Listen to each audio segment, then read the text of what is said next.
make sure that young adults feel that they're ready to become high schoolers. The other piece is I think that we need to be realistic. I agree with Mr. Osborne about athletics. It's an important thing, and I think participation, figuring out how to segue people from elementary school towards feeling like they could participate in athletics as high school. It's a small proportion of the student body that actually becomes athletes, and I think student athletes, do well further on in life. So I think that would be a great thing to participate more in. Thank you. Well, I think that the greatest challenge that our school system has been struggling with is a confidence in actually our school system, in our administration, and in our safety measures that have been going through. I mean, of course, there is the masks, and there are also the pods that students are in. So they have 2 to 3 students, and they go from class to class. So you have less possible contamination of COVID. And I think that one of the jobs of a school board member is actually to bolster the community and educate the community on the steps that we have, that we are doing in our school system, and to really start building back that confidence that we have a safe, we have a local, we have a safe and a ability to, due to our smaller enrollment numbers, to really track what is going on within our school system. And I also think that one of the biggest challenges that our school system has is that we have this constant reaction of what's happening, and a lot of parents are looking for consistency. So how we get to there is really the struggle, but it's something that I think that if we come together and the parents start telling us exactly, I hope parents come to me and give me suggestions on how to do this, and also just the willingness to work with each other to create a consistent educational practice, as well as building the confidence in our school system. thank you. Thank you. Rod, I believe you're next to start. Just don't forget Rachel. I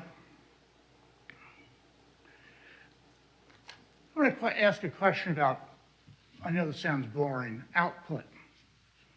That is to say, what is the purpose or the goal of the Rappahannock High School? And by that I mean, clearly it is to educate children. To what extent is it to have those children graduate and either go on to college at some level or sort, or in a job training, or in the military, or whatever? The last class of graduates was approximately 54, and about 54 or 5% of them went on to college, and then 4% went on to military and, well, it's the jobs, and others didn't sort of go on to anywhere, as far as one could tell. Are those numbers that you think the board should be saying, well, we're doing X and we should be getting it up, more going to college, or is that not really a goal? Is it more helping people get into the workforce place that we have a lot of job openings here? What's the end goal here, other than just getting a kid to, quote, graduate? Well, I think the end goal should be like what most parents would hope for their own children, and that is to prepare the kids for a better future. Not all children who exit high school are ready for college. Some of them are ready for the workforce. Some of them are working farms in this community. And some of them go to the trade schools. I'm very grateful for the fact that this high school helped lay the foundation for my daughter. And it was very instrumental in preparing her for what was next, but that's not always the case. I think this school in particular does a very good job of giving them a well-rounded choice of activities and curriculum to delve into, whether it be the performing arts, band, And it's pretty impressive to see such a small group of kids participate in some of these activities and excel. I know the graduating class of my daughter's group, where there was a number of children, daughter included, that was accepted at UVA and a lot of other well-known colleges in the area. But ultimately, I think the goal of a high school should be to prepare the kids for what comes next. And it's different for each and every one of them. It depends on their aptitude, it depends on their goals, and it depends on what's going on in their family. No two families are the same. Ultimately, you just want independent, solid citizens who enter into the society. Sadly, a lot of the children who exit school can't afford to, I think it was mentioned earlier, have housing in the county in which they've grown up in, and that's an entirely different subject. But just preparing them as best they can mentally and give them the skill source and the skill set to succeed at whatever they endeavor to do once they retire. And that's ultimately the goal for a parent and should be for the school itself. Thank 2 you. minutes on the dot. Rachel? Yeah, we have a really excellent new guidelines for what's called the profile of a Virginia graduate, and it's this great little Venn diagram that I love. We talk about, that's actually the group that's going to be graduating in their senior year. They're juniors now, they'll be seniors next year, will be the first to be within this profile of a graduate. It's allowed, it comes from the Department of Education, and it means there are 4 different parts on this diagram. There's content knowledge, just the stuff you should know. There's workplace skills, and we're very strong in that. You can take welding, you can take a lot of different, you can be ready to go and be a nurse or be a home health aide just directly from, you could be now with the Ag Academy, you could work in a veterinary office even. We have, the other piece is community and civic responsibility, and right now, we've started having beginning of the day seminar classes that are trying to get people thinking about, as an adult, what do you need to know, what do you need to do? That's an important piece of it, and we're working towards that. And then career planning is another big piece, career or college planning. And with this profile of a graduate team we have at school now, they've done 2 college visit trips already with juniors and seniors. I think that we need to look at being finished with high school as being a well-rounded experience where you think about yourself and your place in the community. You think about what your interests are, you have some knowledge, and you also have some skills with which to enter adulthood or the next phase of your life. Right. So what I believe the goal is of Rappahannock County High School is to help our children reach their full potential. And that means whatever it means for that individual. I was so excited when I actually read the newspaper article on Mr. Seward, our new high school principal, because he emphasized on the fact that we are not just focused on enrollment, we are also focused on employment and enlistment as well. So what this means to me is that we are focused on success for our students, and that success means that they are successful in family, business, and life in general. This creates a prosperous life, and it's one that I am absolutely behind. And I really think that the emphasis in high school is to create critical thinkers. People who receive information, our children who receive information, and they can look at that information and think for themselves. One of the biggest trends of society is to just kind of go along, and I think that actually going and being able to go, oh, okay, well, this is right for my situation, and this is right for theirs, and that is okay, and I accept that you feel that way. I can respect you as long as you can please respect me.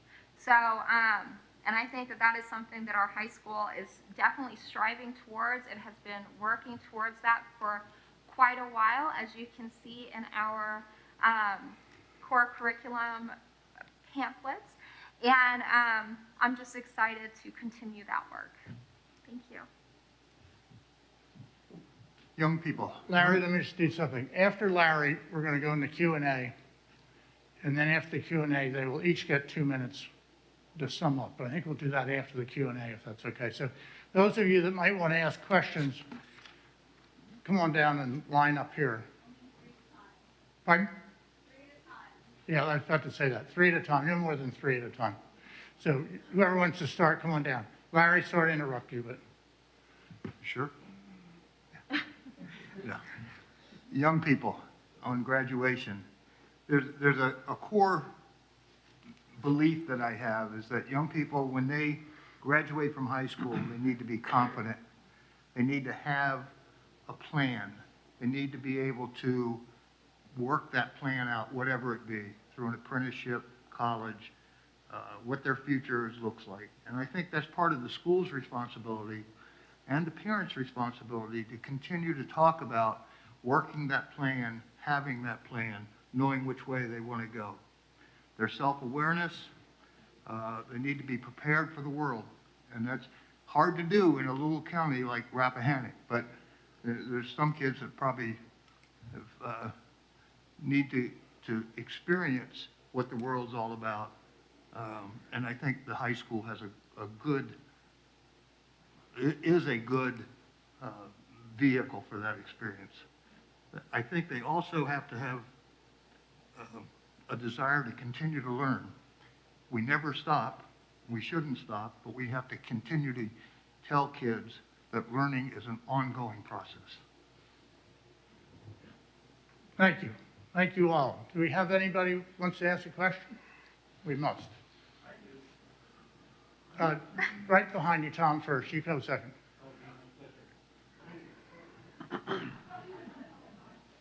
Gentleman that you are. And if you would identify yourself. Yes, hi, my name is Mary Sherman Willis, and I live in Woodville. So I got this nice letter from Rod Osborne, and my question is to him. He says, I was reading along, and it says, we want to have a place free from agenda-driven curricula like critical race theory. And as anyone knows, critical race theory is specifically studied in law schools and universities and not in elementary schools or high schools. So I wonder if Mr. Osborne knows what it is. I do know what it is.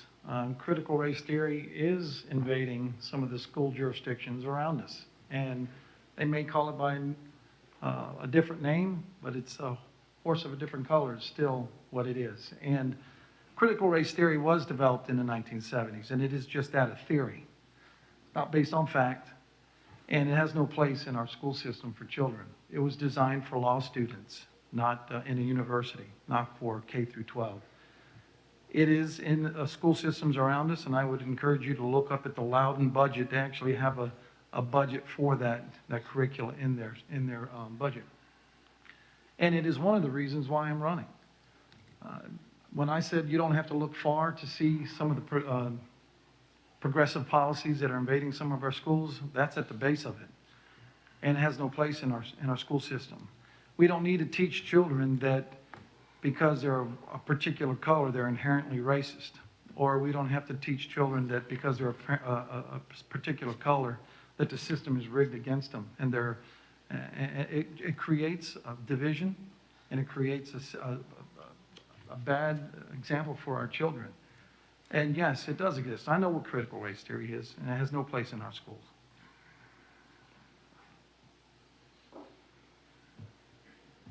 Tom? Thank you. My question also would be with you, sir, Mr. Osborne. My name is Tom Pelican. I also live in the great village of Woodville, the home of Larry Grove and many others. I do encourage everybody who here in the audience right now to read the biographies and the backgrounds of the people that are running for this office. I think the credentials of each are outstanding. I think they have to be compared to find out who is qualified to be a member of the school board.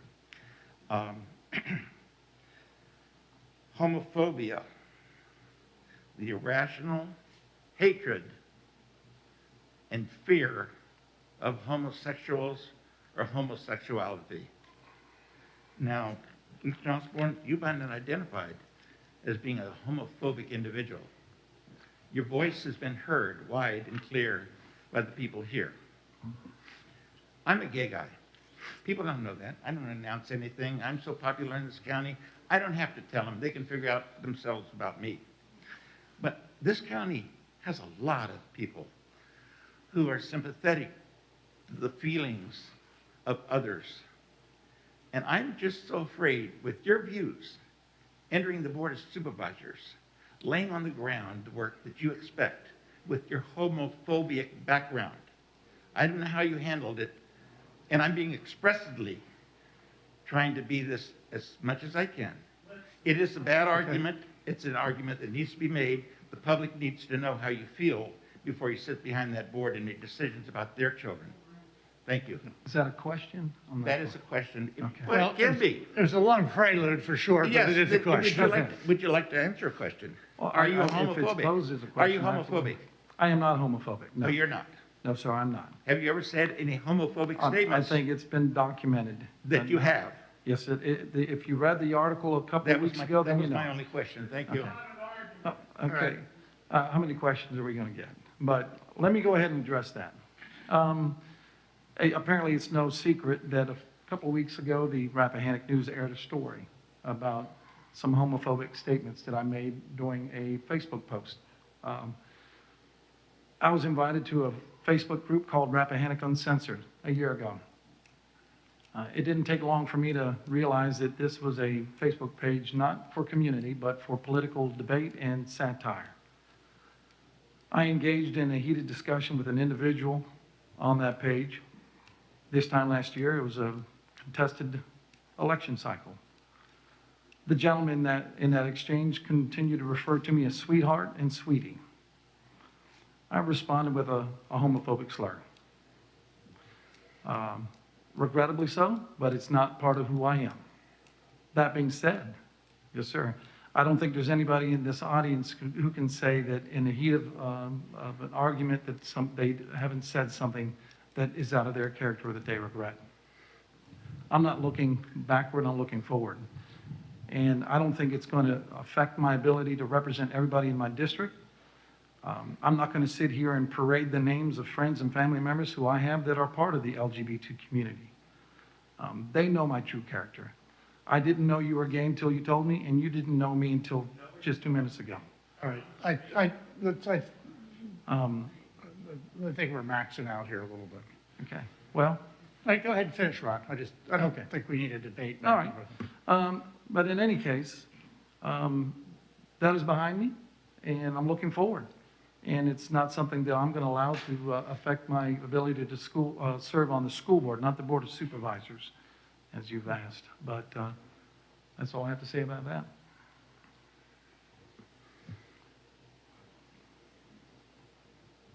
All right. Hello, everybody. Let's move to a different topic. I wondered if everybody could give a brief answer to my question because it's not really directed at any one person. I live in Castleton, by the way, Janet Davis. You mentioned budgeting earlier, and honestly, I've been to more school board meetings over the years and Board of Supervisor meetings and joint meetings where we really talk about and hash out and maybe argue about budget, because that's a big deal. And as we have changing numbers of students, I don't want the school to suffer. And you're right, I've written letters to former governors trying to get our LCI, get, cost of living COLA increases for LCI and all this, to offset our LCI and all that stuff. I'm just curious, we've got 2 serving members and 2 people vying to be new members of the school board. What's our best option going forward? Is it to eliminate certain programs, sports, or is it to reduce the amount of money that we have, which makes them maybe suffer because we have less money going into it? Is it to ask our community to step up and volunteer more? Because I think Rappahannock has done a great job of that. Reading after school programs. So anyway, I'm just curious, what's the best way to go forward as we have less students and we have tighter budgets? We are short on time, but can each of you do is there a quick answer to that question? I can start and try to keep it as brief as I can. Yeah. I can tell you, I've met a lot of people on my walks who, some believe we spend a little bit too much on the school system, and some think we don't spend enough. And depending on whether or not you have children in the school might determine how you feel about that. I can tell you that with a budget of $13.5 million, the school budget, there's a lot of line items in there. And it could be anywhere from bus maintenance to replacement of HVAC. It's not all faculty. And one of the things I've said in my walks is that I believe that we owe the taxpayers, we're supposed to be good stewards with the taxpayers' money. So there needs to be accountability there. That being said, I think it would be a little rash to start cutting programs like faculty or athletics or anything until we can see what the trends are going to be moving forward. It's hard to, once you cut them out, it's hard to get them back. That's as brief as I can be. Anybody else want? I can do it quicker. Real quickie, I'm sorry, but we want time for you to have your 2-minute finale. In reality, our budget is about $8,100 from local funds per kid. That's the lowest per pupil cost of any county around us, with the exception of Page. And I think we do a phenomenal job of prioritizing our needs and working to create educational programs that are within our budget. As I said earlier, we have given back to the county over almost $440,000 of budget money that we did not use from year to year over the past 7 years. Okay. Cool. Well, I would just like to make you aware of this initiative that we actually do have. It's called SIFT. It's a School Innovative Finance Task Force, and they are diving into how we can really start looking at that, looking at the Who is facts. that? Who started that? Is that a school board thing? So it says it's founded by the county administrator and school superintendent of Rappahannock County. Okay. And there are different task forces. I believe Shannon posted it about a year ago, and I'm trying to find another post so I can make it public knowledge to really start. People can volunteer and actually join these task forces to lay their questions. thank you. Rachel? I think that one place we could look is just where we'd look at our homes. We could save money. We could save money if we were to install solar on our schools. A lot of schools are doing that. We could save $80,000 a year if we just covered the roof of all the schools with solar panels. We could find grants and funding for this. This is a very supportive community.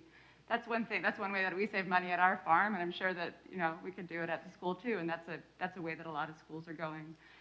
We also could increase our enrollment. I mean, there are some sensitive things about this, but I do think that a way to increase enrollment is to be truly welcoming. I don't think that having a school board member who has openly expressed homophobic views, as Mr. Osborne has, would be a very welcoming signal to give to people moving from other places into our community. And I just really think that's important. We have anti-discrimination clauses on our books, and we need to have people who will actually honor and believe in them.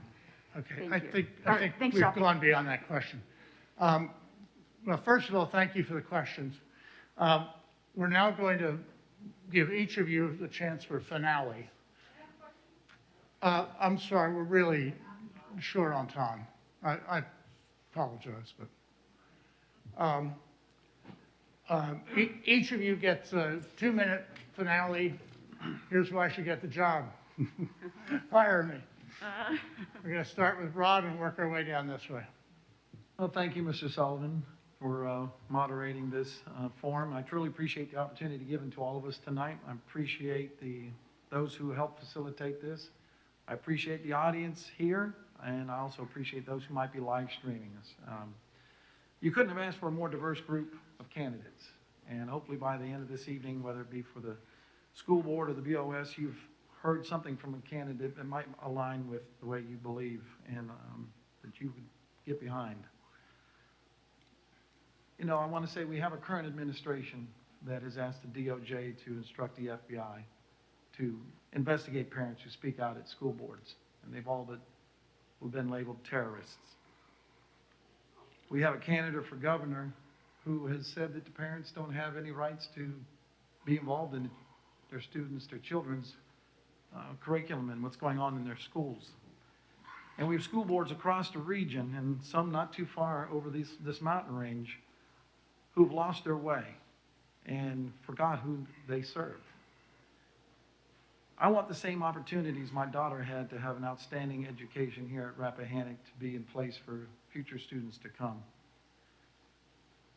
I believe that the parents need to get more involved. I think they should, and I would encourage them to do so.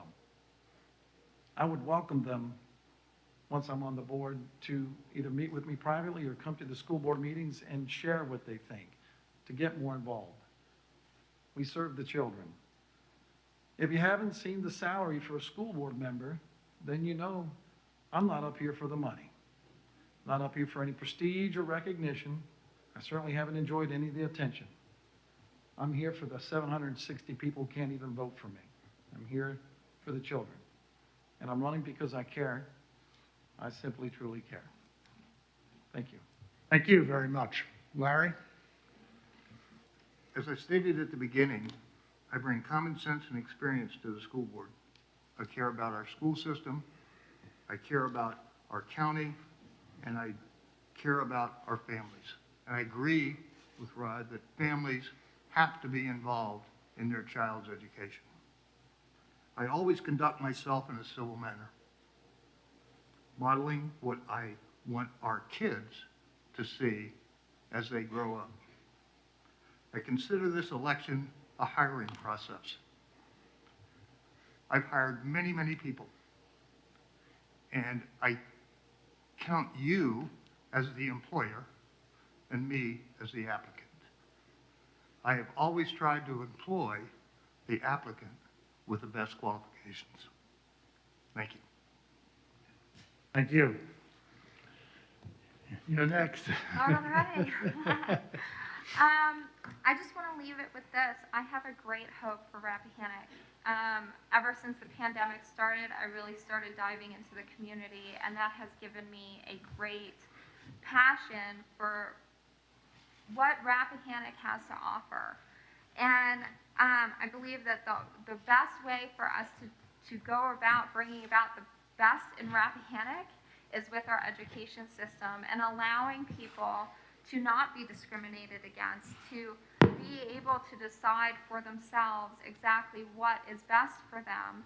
And my hope is that we can do that in such a respectful manner that really focuses on building the community as a whole. As I've already stated, we have an amazing administration in Rappahannock County Public School, and I just really want to help them move forward together as a team.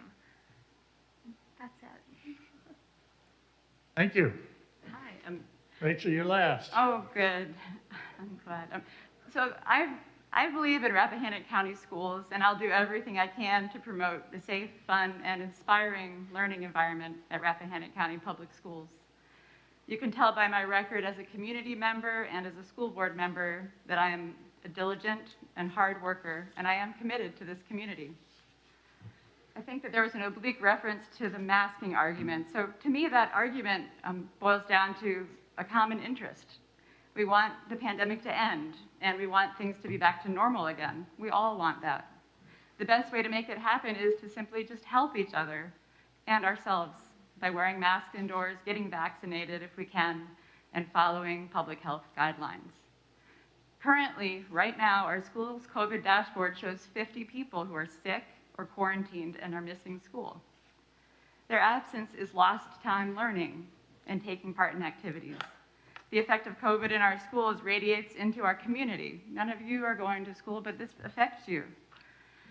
We risk exposure for everyone, especially the most vulnerable, which can prolong the pandemic. We have had recent loss of life due to COVID in our school community. Our SRO, our late SRO, died of COVID.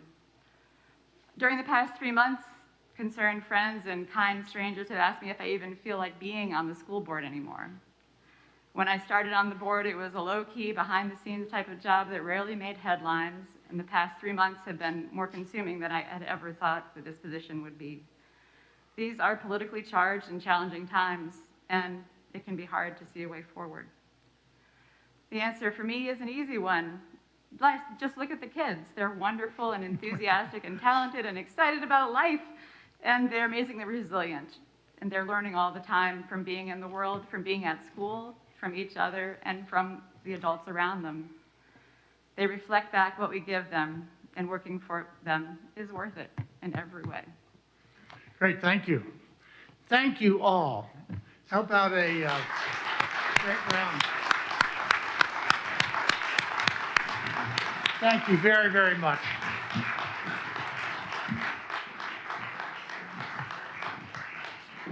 Thank you, John. See, I only went 2 minutes over after we started 7 minutes late. I did pretty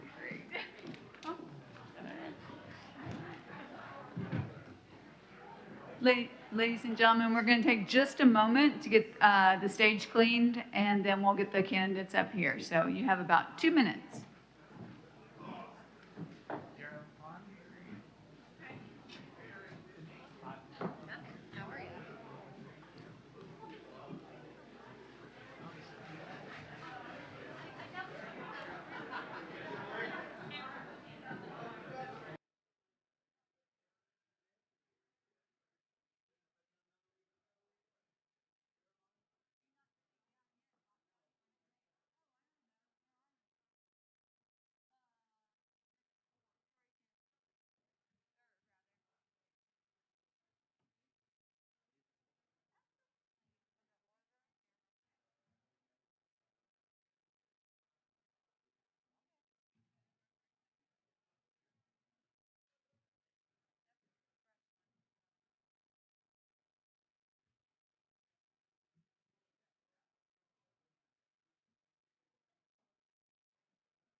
take your seat. We're ready to get started again.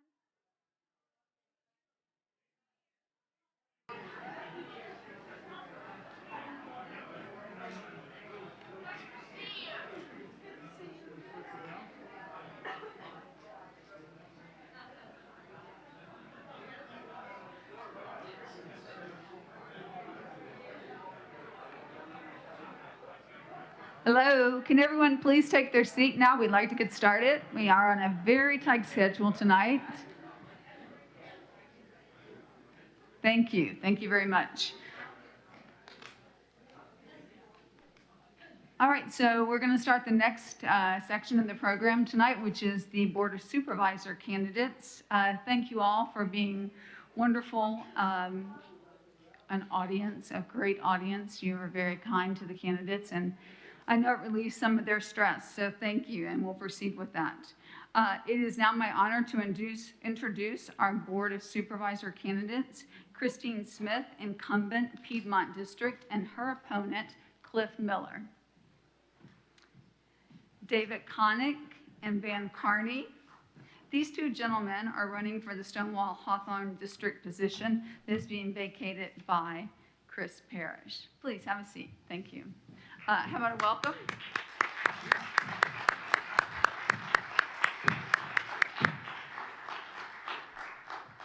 Candidates, I'd like to just take a moment to remind you to please watch your time. Melissa will be seated at that table there. We are very tight on time, and I'm sure there'll be a lot of questions from the audience for you all. So thank you. Our moderator for the school board candidate is Mr. Tim Carrington.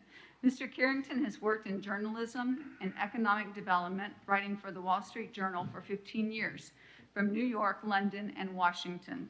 He subsequently joined the World Bank, where he launched a training program in economics journalism for reporters and editors in Africa and the former Soviet Union.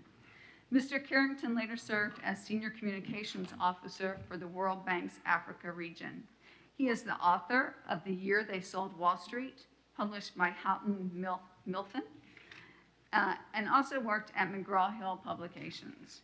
His writing on development issues has appeared in The Globist, World Paper, Enterprise Africa, and the 2003 book, The Right to Tell, The Role of Mass Media in Economic Development.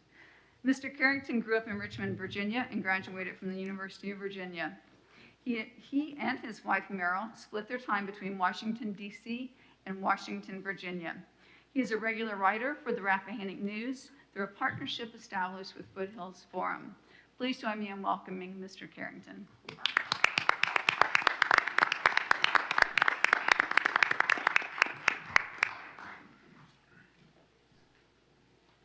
Thank you very much. Thank you.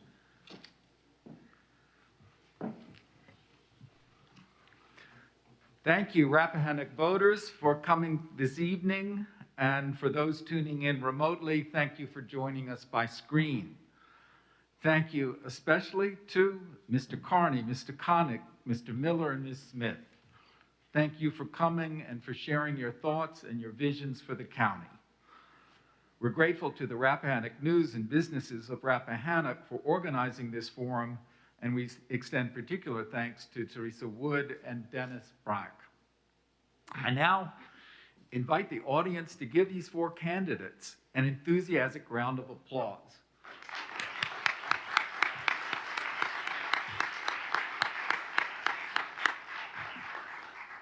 It's a terrific thing that people want to run for public office and that they work as hard as they do to succeed in that. And it's with real gratitude that we receive them and look to hear from them tonight.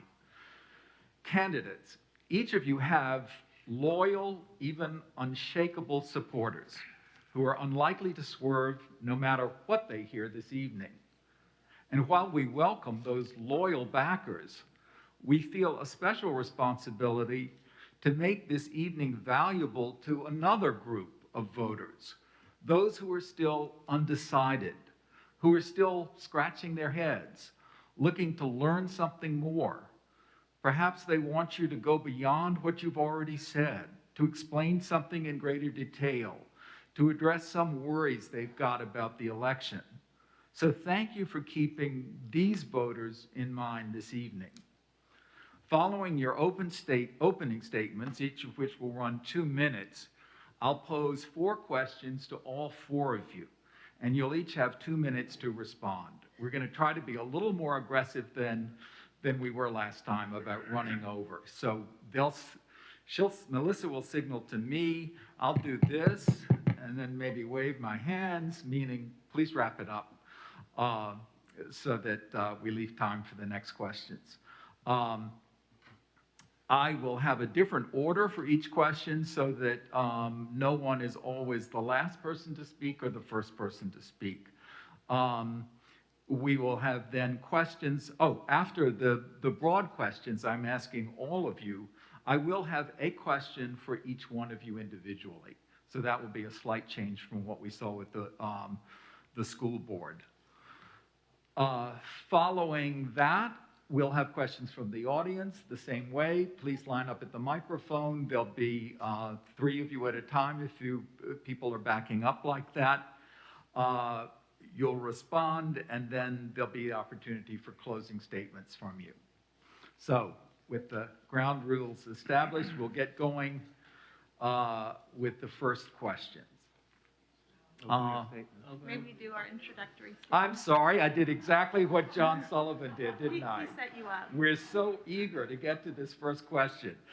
The first question is, will you please give us your statements, your opening statements about your candidacy? Starting with you, Ms. Smith. Thank you, Mr. Carrington, and thank you for the organizers of tonight's event, and thank you all for coming out this evening. My name is Christine Smith, and for the past 4 years, I have had the honor of serving the Piedmont District on the Rappahannock County Board of Supervisors.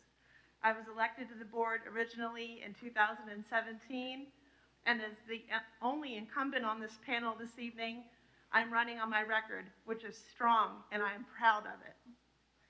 I would like to say, first off, I'm very proud of the financial choices I have made as a member of the Board of Supervisors. Not long before I was elected to the board, the county was in a borrowing situation. We had a negative fund balance. We were borrowing just to pay our bills. I have worked hard to keep this county on track, to have budgets that have buy-in from all parties involved and that are still responsible and accountable budgets. I have worked hard to focus on critical, essential county business so we can get things done. When I was elected to the board, we were 24 sets of meeting minutes behind. That's almost 2 years of meeting minutes. Our comprehensive plan was more than 10 years out of date. Our ordinances all needed updating. Since I've been on the board, I made sure that we focused on those critical, essential tasks, and we caught up on our meeting minutes. We stay caught up on our meeting minutes. We updated and reviewed and adopted a revised comprehensive plan. We have done much of the ordinance work, and the ordinance work continues. And by concentrating on these essential things as a county, we will continue to be successful and to set ourselves up for the future in a positive way.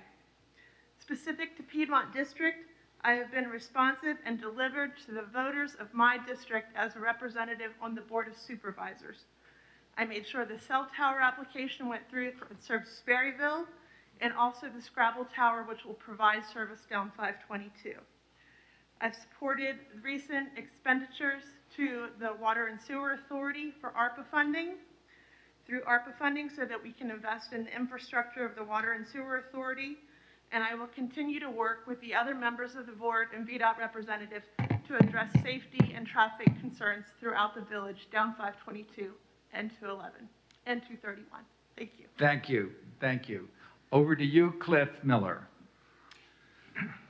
Thank you, Teresa and Tim and Business of Rappahannock and all the audience members out here. This commitment to creating a dialogue here is crucially important in our community, and I appreciate it. I'm looking forward to talking to you about many things this evening, but I've looked pretty hard at the issues in this county, and I'd like to start with one. Out of 134 counties in the state of Virginia, Rappahannock's population is the 8th oldest. Of the workforce that we have, a majority of them leaves to work elsewhere. And there's a belief that keeping things exactly the same in this county is the path forward.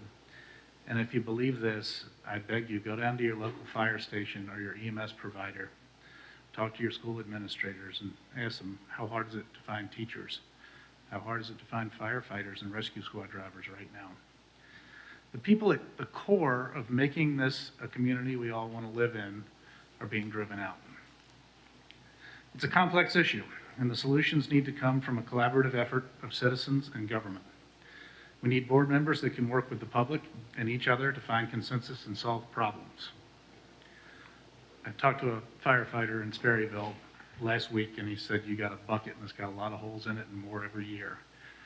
And he said, one of these days it's going to run out of water.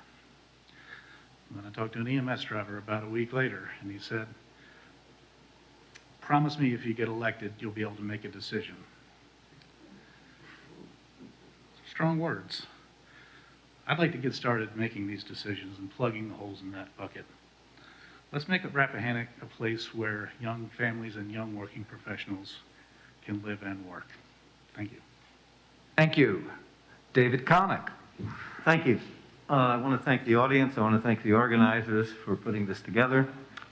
I first came to Rappahannock County and made it my home when I was 25 years old, some 46 years ago. I built my own house, I started my law practice, and I raised my family here. One way or another, I've been involved in county government and various local civic groups for most of that time. I hope to bring to the Board of Supervisors a unique skill set that will help the board establish priorities and focus on getting results. The main priorities that I see and have laid out in my campaign are first, how best to manage our emergency services and the issue of volunteers versus paid services, implementation of the 2020 strategic plan. It's literally a life and death issue if you need those services. And if we don't make prudent decisions, it could be very costly if we make mistakes. Infrastructure issues is the second priority, and that includes the renovation of the courthouse, construction of new county office buildings, water and sewer, and broadband. My background and experience is directly relevant to all of these challenges and will allow me to contribute to the timely resolution of these challenges in a responsible and timely manner, and to keep the costs within due bounds. Everybody knows my background on zoning and land use issues. That's my specialty. Our current zoning and subdivision ordinance are 35 years out of date.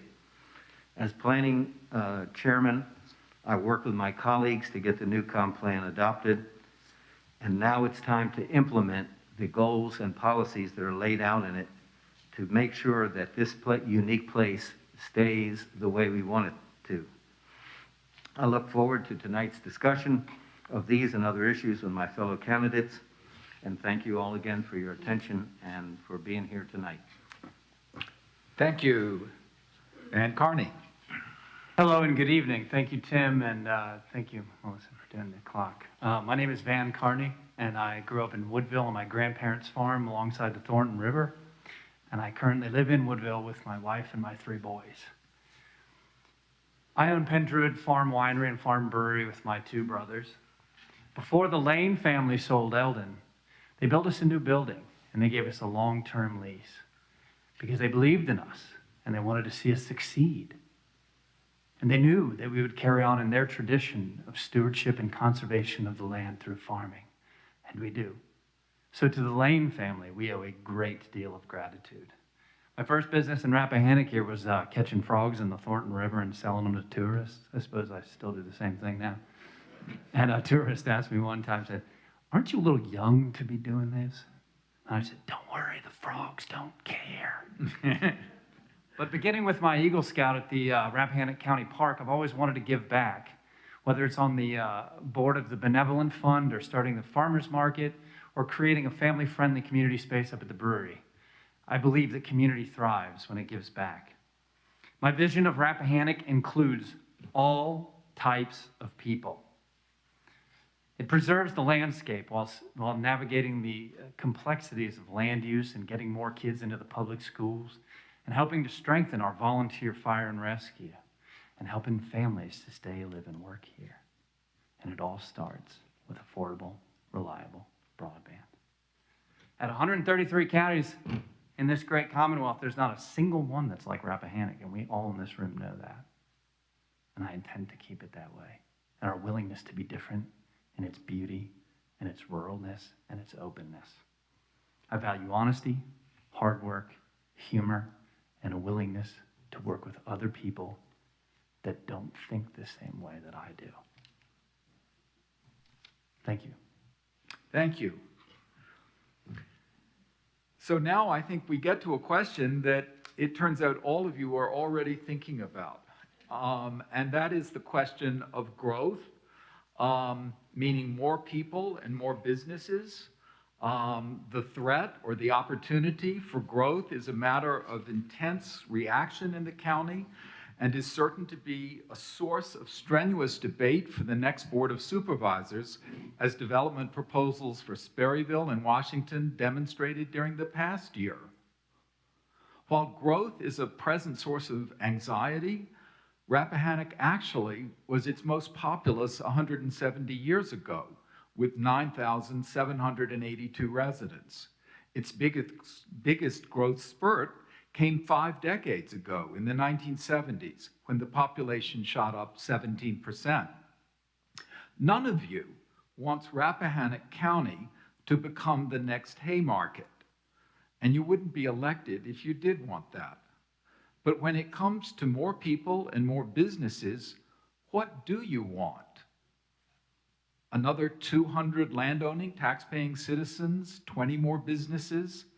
I concede that it's hard to say without specific proposals in front of you, but unless you're opposed to all housing growth or all new business ideas, I invite you now to tell voters what sort of plans you might find acceptable, even beneficial.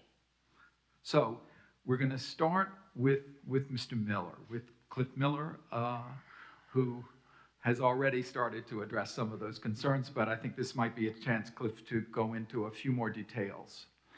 Thanks, Tim. I focused on this on my opening statement because it's what I have heard over and over again. There's a current trend happening in this county, and it's I think an irreversible trend, and that is that there's a limited supply of real estate and there's huge demand because people have discovered it's a wonderful place to live. But the result of that has been that the people that we depend on to run all of our essential services, our teachers, our firefighters, EMS, our police force, we're asking them to commute from outside the county to do a job here that, you know, frankly, a lot of times doesn't pay as well as some other places do, and they can't live here. And it's a, like I said, it's a complex issue. It's a multi-pronged issue. There's a lot of derelict structures in the county that could be rehabilitated. It's going to take a concerted effort between government and the citizenship to do those types of things. But I believe that's the segment of the population that we need to focus on. And as far as new business here, if you look at our tax base, it's almost entirely property tax. I would welcome some new business to take up some of that slack, because that number is going to keep getting bigger, and I'd like to see our taxes stay low. Thank you. David, growth, more housing, more business. How's it look to you? Well, you know, as a former chairman of the Planning Commission, I have to say that I think your question, you know, in a way puts the cart before the horse, because we live in a Dillon rule state, where the county only has certain authority and jurisdiction that is granted to it by the state. And one of those things we have to do is a comprehensive plan, and one is the zoning ordinance. It's great to talk about all these things, what we'd like to see. We'd like to see more young people. We'd like to see more business and so forth. But the county government really cannot be responsible, can't dictate to people what they have to do with their property, or what kind of houses they have to build and who should live in them, or what businesses should come here. Our role is simply to facilitate that growth by eliminating whatever barriers there might be, and to make sure that whatever change and whatever growth does come in doesn't adversely affect the people who live here and the people who have a direct interest and came here because this is the place they want to live and the type of place they want to live. So we have to be mindful of those things in creating the comp plan and implementing it through the zoning ordinance.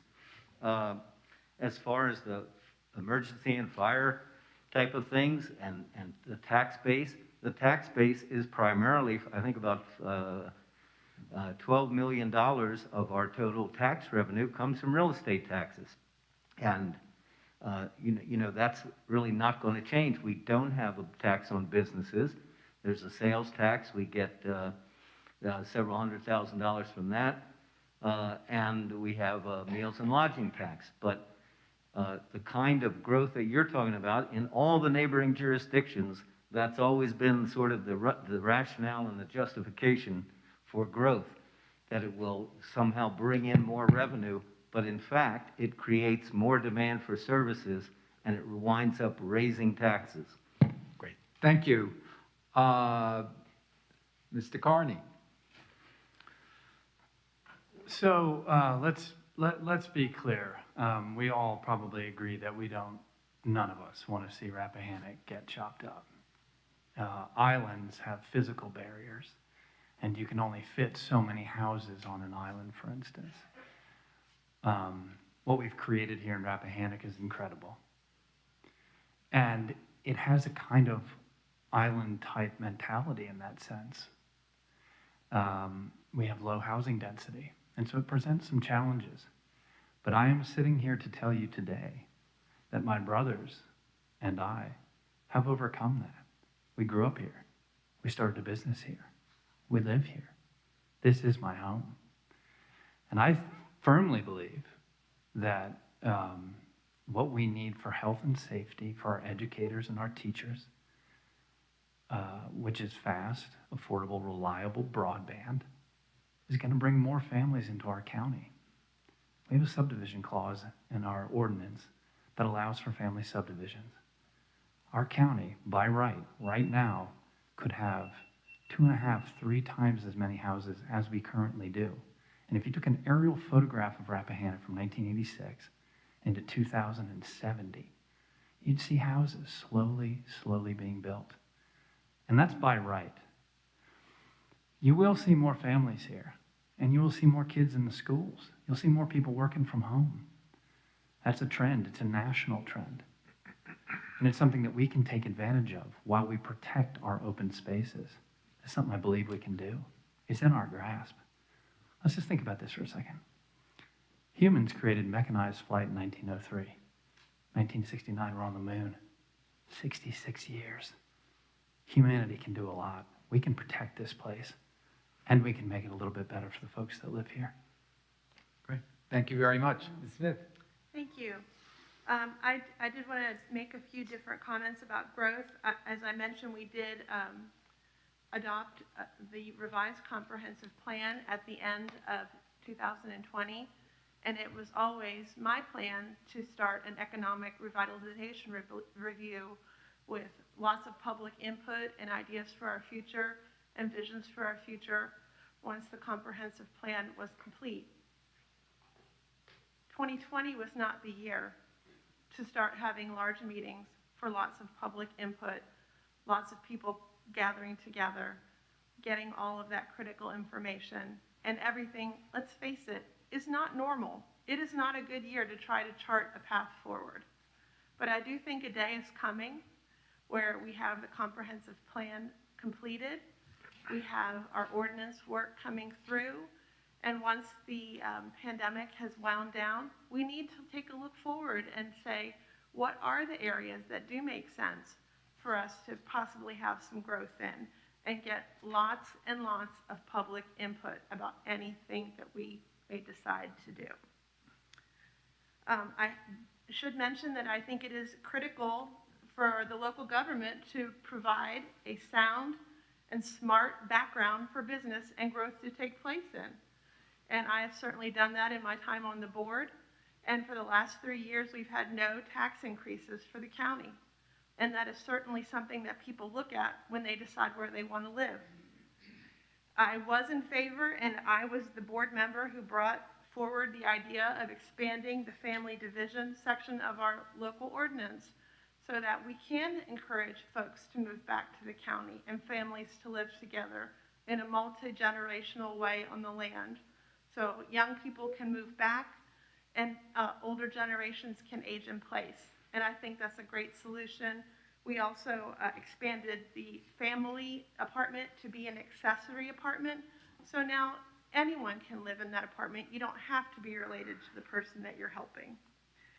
Broadband will certainly play a role as people can begin to live in areas of the county that they may never have been able to anticipate living in before. Thank you. Thank you. And you'll have more opportunity on the next question to expand a little on that last thought, because that question does address the broadband question. And it's, of course, become much more pressing and much more interesting in a way in the last year. Much more pressing because we saw school kids parked in hotspots, sitting in the back seats of cars, trying to do their classwork on screens because they didn't have good broadband connection at home. And we also saw some remote working adults who were stymied by interrupted and uncertain service. So while some citizens say they could take or leave broadband, others are seriously worried about the consequences of moving too slow in this area. So what I'd like to ask you for now is, what in your mind would be the downside risk of Rappahannock accepting a long-term identity of being a locality with spotty, unreliable broadband access? And we'll start with David Connick.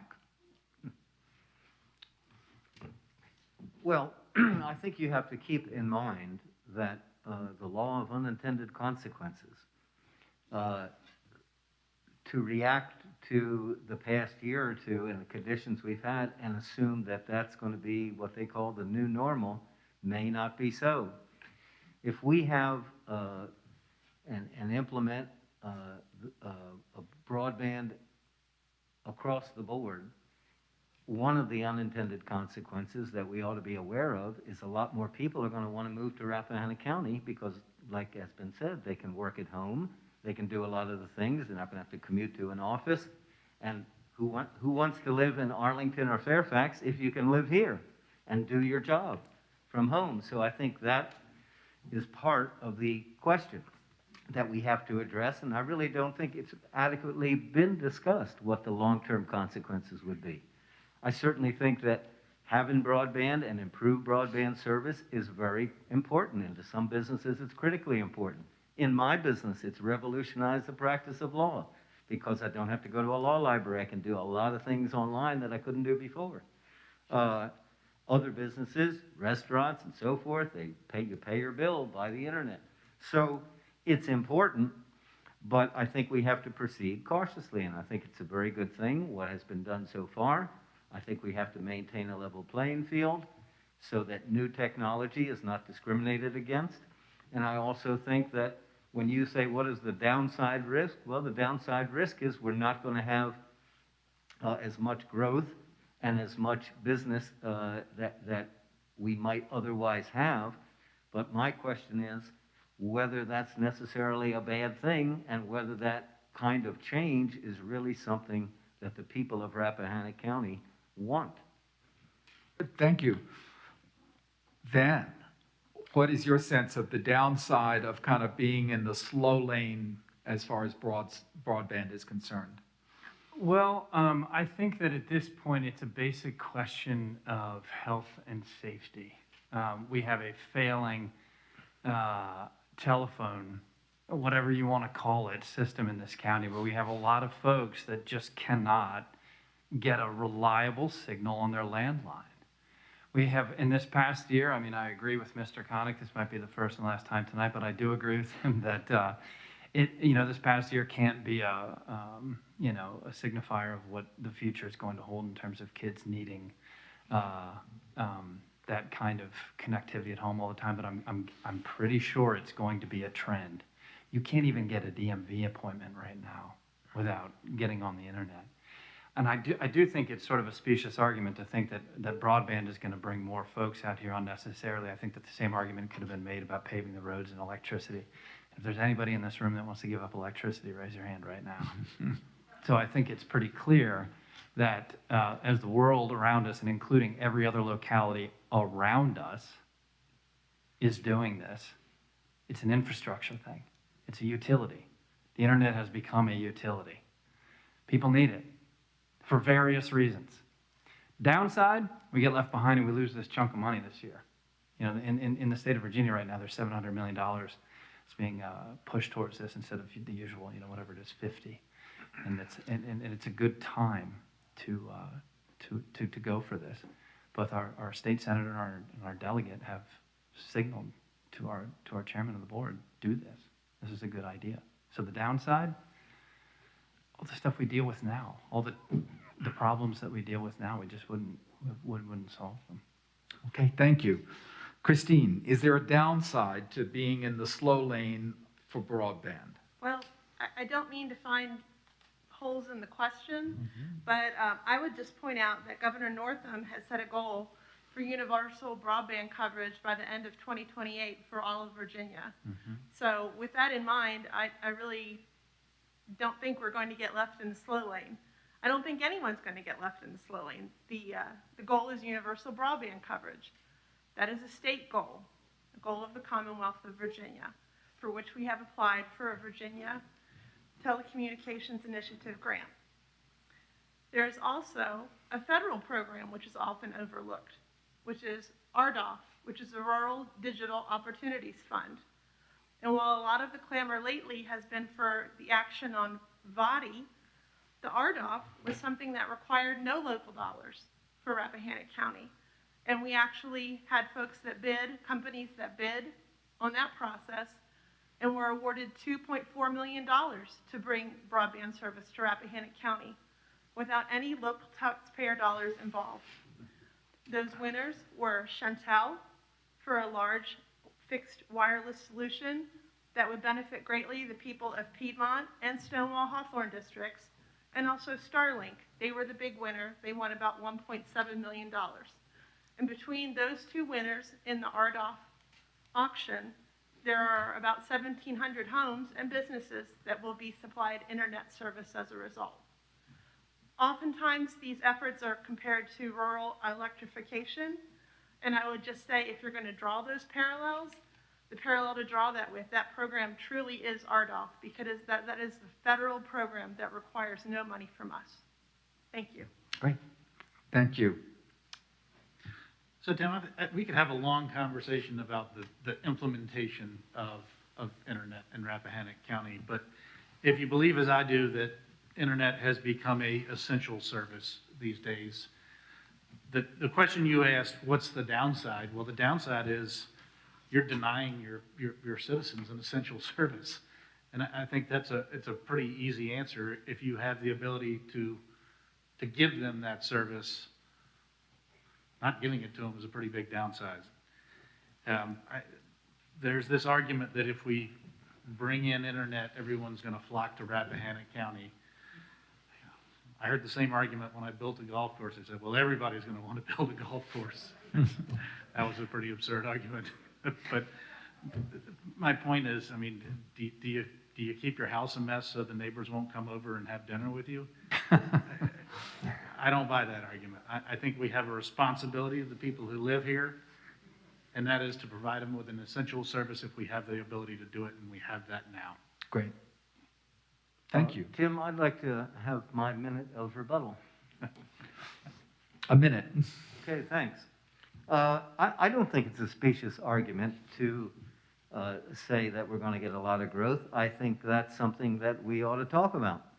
And I've been an advocate for a long time that we need to have a public hearing like this and listen to what people say at a public hearing and also know what the options are and know what the cost is going to be. Because those are two, everybody wants better broadband, But the question is, at what cost? And how's it going to affect the tax base or the tax situation? And also, is it economically viable? The grant covers the construction, but what about the operation and maintenance of the system? The second thing I want to address is this argument that, well, it's a necessary public utility, but it's not like other public utilities because it's not regulated. That's what I did for a lot of my career. Regulated public utilities, you can see how they make the rates, you can see what their costs are, and you can regulate them and make sure that there's a quality of service. And without public regulation, we have no opportunity to do that. Okay, thank you. Could I have 1 minute, If please? I may have a moment of rebuttal, please. I think we've maxed out, as Mr. Sullivan said, and we're going to have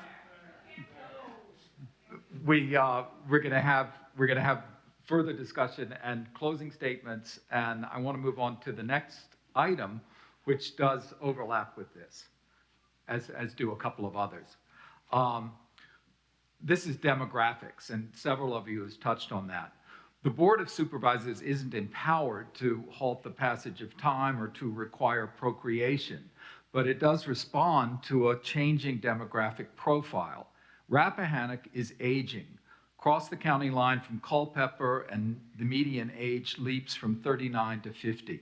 In Culpeper, 15% of the population is 65 and over. In Rappahannock, it's 1 out of 4 residents. School populations are shrinking, as has been noted in our previous discussion, which translates to less support from the state.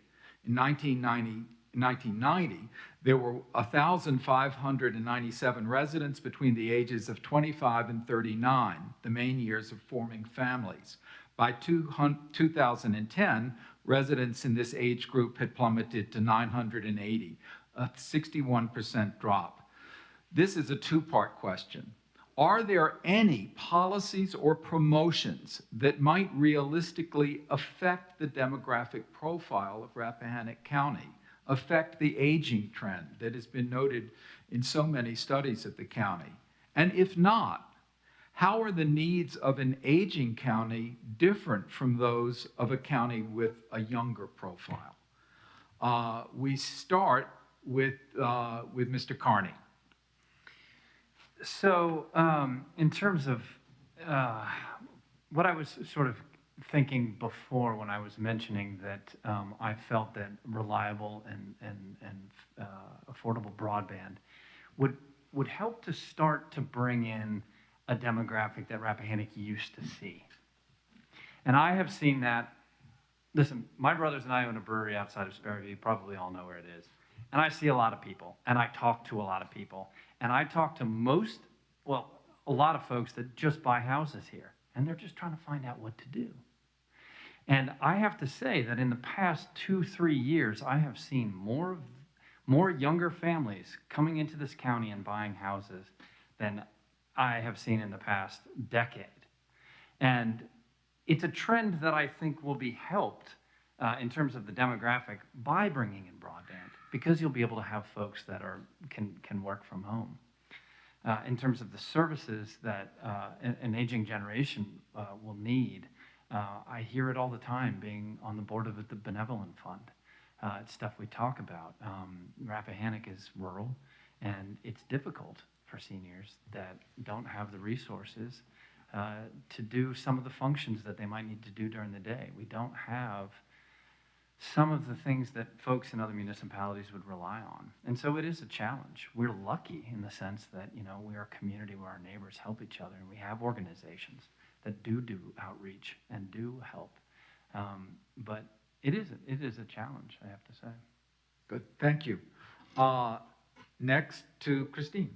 Thank you. I would just say that in terms of services for aging seniors, we have a great resource in Scrabble with our senior center, which is a county project, and of course a lot of folks look forward to going there, and that's a wonderful social outlet for a lot of the older generation here in the county.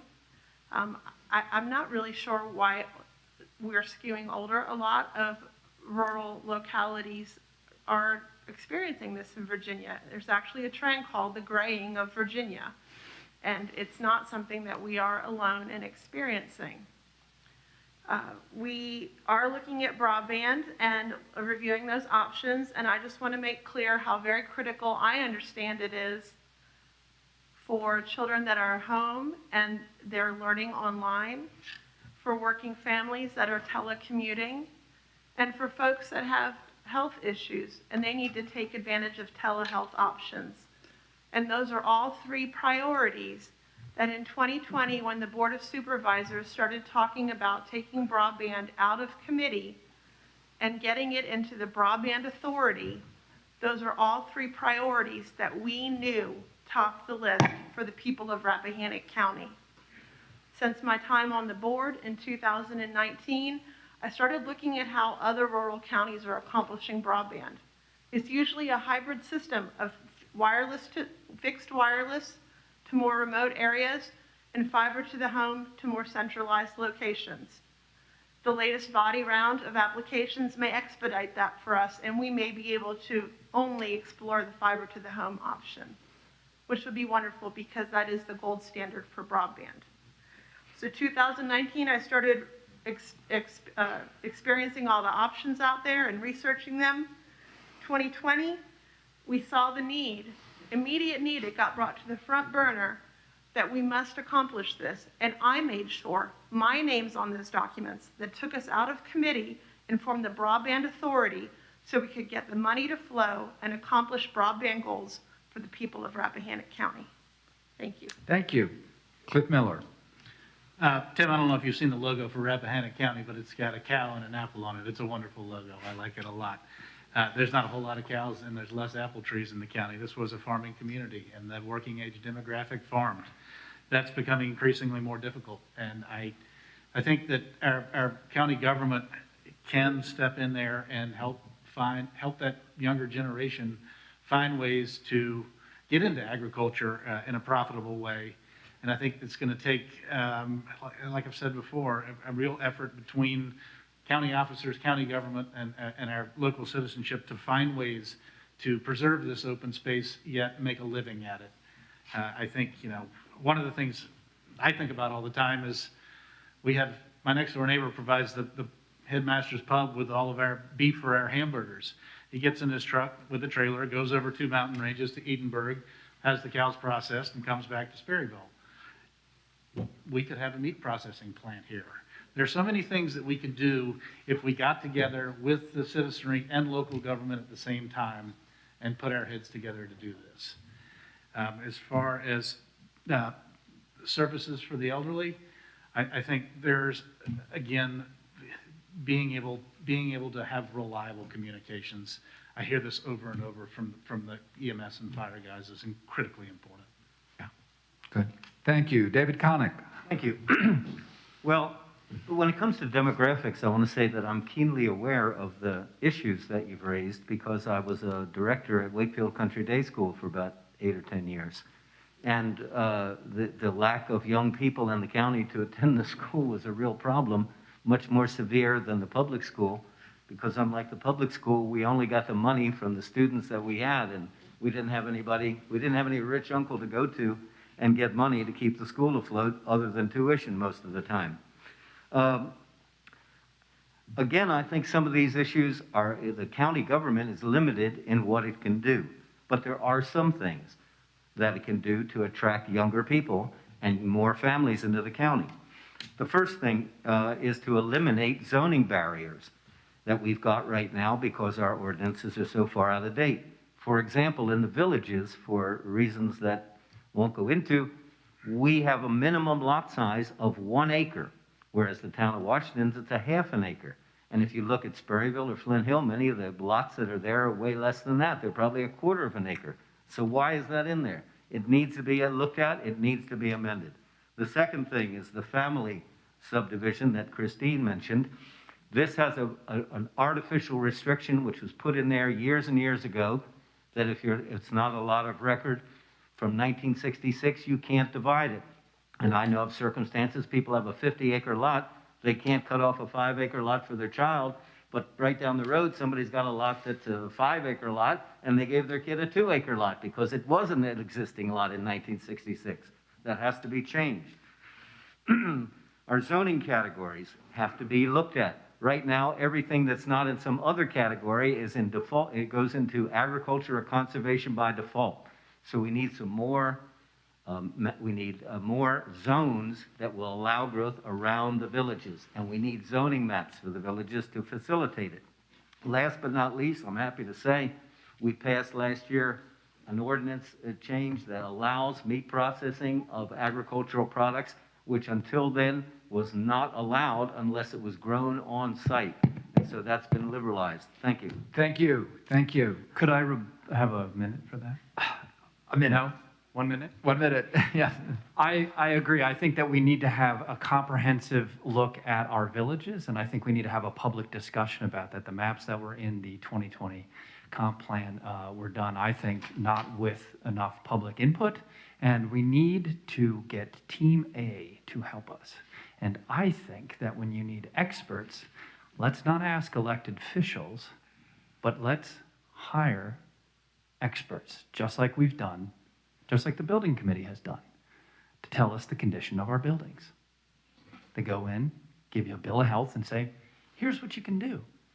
We need to look at our villages and have comprehensive plans for them so that they don't sprawl, so that we can have vibrant little business centers.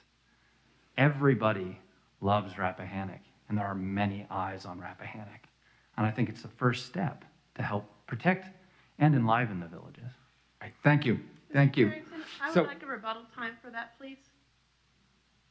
All right, I guess, Cliff, you're not going to have a rebuttal time on this question. Okay. I just want to make it very clear that when we did take on the comprehensive plan work, I came on in 2018, and a lot of that had been done prior to my time on the board.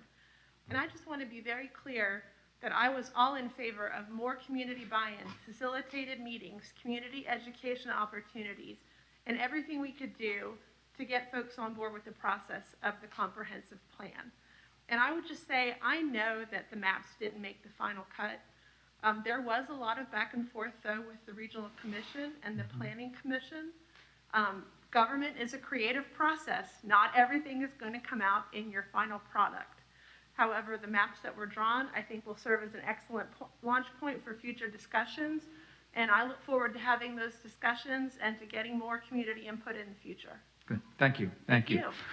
The next and last question for all of you is related to something we've touched on, and I think this is a chance to dive a little deeper into it, and that is the business environment in Rappahannock County, what it's like to do business here compared to other places. Two of you manage businesses. Two of you view enterprises from a different vantage point of regulatory and legal perspective. So what is your present opinion of Rappahannock's environment for doing business, particularly or including businesses related to tourism and hospitality?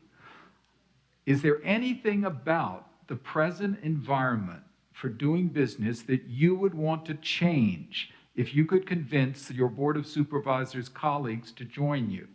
And we'll start with our one incumbent, Ms. Smith. Well, thank you, Tim. And I think I've mentioned previously that I think getting more public input on economic revitalization opportunities is key. We did have a former economic revitalization study, but I believe that's more than 10 years old. And I think that's an entirely appropriate first step as we take a look at what our options are for the future. I do want to talk about my experience and my record supporting businesses, local businesses, which is excellent. Sales tax revenue since I've been elected has doubled from $40,000, to $80,000. Meals and lodging per quarter has risen from $70,000 to $120,000 per quarter. It's nearly doubled. I worked in particular in the pandemic to meet the needs of small businesses with the CARES Act money that we received as a county. And we allocated over $150,000 to help local businesses especially. Of that, about $30,000 was earmarked to go to nonprofits and educational organizations. And I worked with the businesses of Rappahannock and our local regional commission and others in that effort. In terms of tourism, I support the businesses that we have now. I do think there is a place, a sweet spot, where tourism can excel, but there isn't so much tourism that it starts to negatively impact our quality of life. And I think we all feel that in our guts. We all know it's true, that we don't want to lose our charm as a county and sacrifice what we bring to the table for tourism by building more than we should. I do want to mention that this past budget cycle, we did something I've been wanting to work on for years, which is we increased our tourism percentage, our lodging tax so this is paid by folks that are passing through the county to stay overnight, from 2% to 4%. And we expect to realize an additional $40,000 in revenue from that annually, which will pay for all of our tourist initiatives that we currently have, the visitor center, the historic trails, and more. Great. Thank you. Thanks so much. Cliff Miller, what, if anything, would you want to change in the present business environment? I'd love to have some more employees. It's very hard to find employees right now. That's a combination of factors, but that is not really the county government's top priority. I would say that my one frustration has been that the application process is very difficult in Rappahannock, and I think it has probably discouraged a lot of young entrepreneurs. There's room for improvement across the board. I think it starts with the county officers who don't have a clear roadmap to give applicants when they want to bring a business to Rappahannock, and then it moves on to both the Planning Commission and the Board of Supervisors. It's an inefficient process at best, and I think there's a whole lot of room for improvement there. I want to talk a second about tourism because I think we live next to the park. Tourism is here. These people are passing through the county. They're going to be passing through the county because the Shenandoah National Park is a really wonderful place to hike. And I will come out and say that I am in favor of getting as many tax dollars from them as we can. And that's something our businesses have strived to do. And we have to, like everything else we do in this county, be very cognizant of how that will affect neighbors, if we're talking about tourist homes or restaurants or anything else. But again, it is a way for us to add to our tax base, and I'd like to see county government make it a little bit easier. That's it. Thank you. David Connick. Thank you. Well, I want to pick up where Cliff left off, or where he started, maybe. I don't agree. I've been intimately involved in it, and I really don't agree that the approval process is too tough or too difficult to navigate if you want to start a new business. And it is reflective of what people want. It's reflective of what's in the comprehensive plan, and it's reflective of what people in the community want.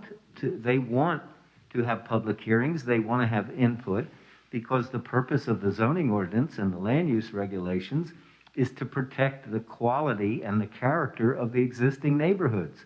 And so if a new business comes in, some places it's fine, other places it could cause traffic, it could cause congestion, it could be noise, it could be something else that people in the neighborhood don't want in their neighborhood. For example, we had, in the last year, we had a shooting training place up in Amosville. All the neighbors were against it. And some people might say, well, you're not very hospitable to new businesses. Well, the neighbors would have said, we're too hospitable to new businesses. We had a thing up in, also in near Flint Hill, up near where Steph Ritter lives, that people wanted to come out once a month and have a culinary kind of meeting and bring people, 15 or 20 people. The whole neighborhood came out. We were all opposed to it because they didn't want the traffic and this and that. Same thing with Susie Coomley's event center up near Huntley. There was a huge opposition to that. And so on the one hand, you could say it's a bad business environment. On the other hand, it gives people who might be adversely affected a mechanism to defend their property right. So I see I'm out of time, so I'll stop. Thank you. Van Carney. So I fully agree with Christine in the sense that we, you know, Rappahannock is a community where we all love living here. And I think we've all been to places where the tourism starts to drown out daily life. And I don't think that anybody here, I can speak for myself, I don't particularly want that. I mean, Rappahannock is special in the sense that it has just this ease, you know, your shoulders relax being here. And so I agree with her. The kind of tourism that our comp plan talks about, that intersection of really agritourism, agriculture and tourism, I think that we could, and this is a conversation that I think that we need to have as a county. I think we need to talk about lodging. You know, we have a lot of folks, you know, wanting to make their homes tourist homes, and we have a lot of people that are coming into our county and then literally leaving the night to come back the next day. And so we need to have a discussion. And I should just add this. I have met so many people that have multiple houses that they own here just to Airbnb. People look for it constantly. So then you have absentee landowners, Airbnb-ing, and so then you can wind up with just different issues. The point is this, is that we have a lot of folks coming in and wanting to spend the night. And I think that we need to have a broader conversation of what that looks like. And I think we could capitalize on it in the sense that we are right next to the park, but we don't want to get overrun. And I think we can but I think we can chart a path to balance that. Right. Thank you. Thank you. So that wraps up the questions that are addressed to all four of you. And now we're going to move to 4 questions that will be asked to one to each of you that addresses a specific concern that's come to our attention about your candidacy. That sounds very negative. It's not that. It's just that their strengths and things that your supporters are very, very enthusiastic about, and then there are other things that people are raising concerns about or have a question about. So that's what this is going to be. And we're going to start with Christine as the incumbent, and it's about a vote. We've talked a lot about broadband already. The Sperryville Community Alliance has said that in a survey that they want better internet service. But in the recent vote on the specific initiative of expanded broadband access, you abstained, while a majority of the supervisors voted in favor. Your supporters see this as appropriate caution, and you've raised some issues about that. Your critics view it as, gee, this is just a preference for inaction. You know, why abstain? So this is an invitation to explain that to the people who are scratching their heads about that particular vote. Sure, and thank you for that question, Tim, and I'm glad to have an opportunity to address this. I would just say that I think everyone in this room knows from the coverage of how we spent the CARES Act money at the end of 2020, if I'd had my way, we would have used about $500,000 of that money to go ahead and address this issue. As it was, that turned out not to be an appropriate use at the time, the way those funds were allocated, and so we were unable to go ahead and move that forward. Instead, we spent it on other things, and the CARES Act money was returned to the county through other channels, largely through public safety, the sheriff's office, and our schools. So that leaves us about $500,000 from the way we wisely spent our CARES Act money to be able to afford to do some things with broadband. I did abstain on that critical vote. There were several things that caused me to abstain that day and several questions that I couldn't have answered. And an abstention, when you don't have your questions answered, is the appropriate vote. It is not a yes, it is not a no. It is that I don't have all the information at this time. I've talked about the RDOF funding, which is our federal funding for broadband service that requires no dollars from local sources, no money from the county. I spoke to several people in advance of that meeting, and no one could tell me how the challenge process works. There is a challenge process between RDOF and VOTI funding. So if you are receiving money from the RDOF auction, that area does not qualify for the Virginia Technical Funding Initiative. So there's an interplay of those two things, and as a result, no one could tell me how that worked. It's never happened before. And so I worried that by pursuing body, I would actually jeopardize service through the folks that were benefiting from RDOF. I also am concerned with the good faith clause that's part of our agreement with All Points Broadband, and that prevents us from doing something now for people. We can only talk to All Points Broadband, and that is a serious hindrance in delivering timely broadband service to the people of Rappahannock County. I have one more point, and then I'll wrap it right up. We received an offer of $3.5 million. That's a lot of money on the day of that meeting for a $5.9 million solution. There was no opportunity to secure that funding in any real way in advance of that vote. And it would have been very irresponsible of me to vote in favor of that solution without securing that money. And now, as a member of the Broadband Committee, I am working hard to secure that money and additional funds so that I can vote if we are able to qualify through the body process to bring broadband to Rappahannock County. Thank you. Thank you. Thank you. Cliff, in one of the most interesting recent business decisions in the county, you transformed Mount Vernon Farm into a hospitality enterprise and an environmental refuge. The cows and sheep are gone, but there's a healthy flow of overnight guests and brides and grooms, diners at headmasters, fishermen, and golfers. How will you, as an innovative business manager, relate to neighbors who are perhaps wary of big changes like the one you pulled off, or those who are sticking with the traditional calf and cow operations you decided to step away from? Well, Tom, I think I already answered that. I buy the beef for the headmaster's Yes. pub for my next door neighbor.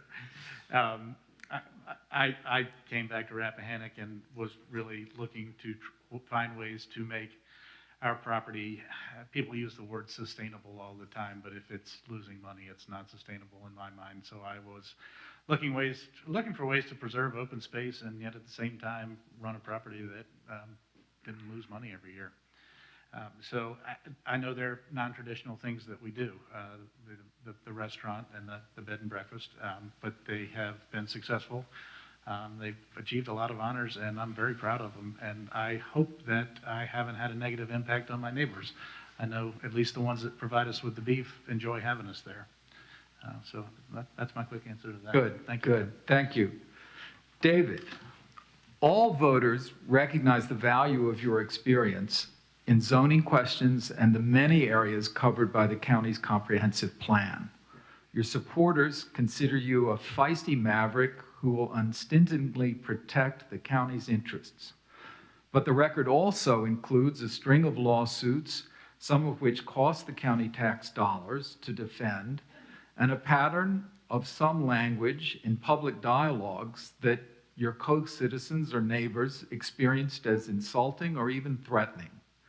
Some voters are uncomfortable with that history and wonder how you can manage the side of a supervisor's work that requires a capacity and an intention to work respectfully with a wide range of colleagues and constituents.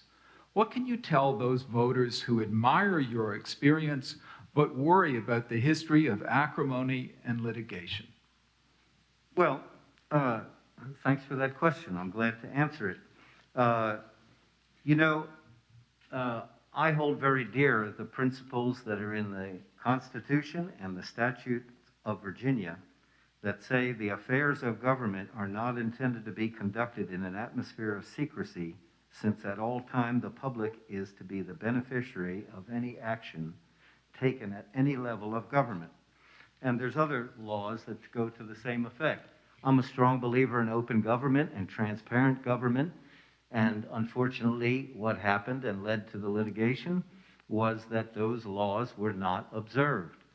I'm happy to say that since Mr. Curry arrived, they are being observed, and very rigorously. So, what happened is unfortunate, and it's behind us, and the future, it lies ahead.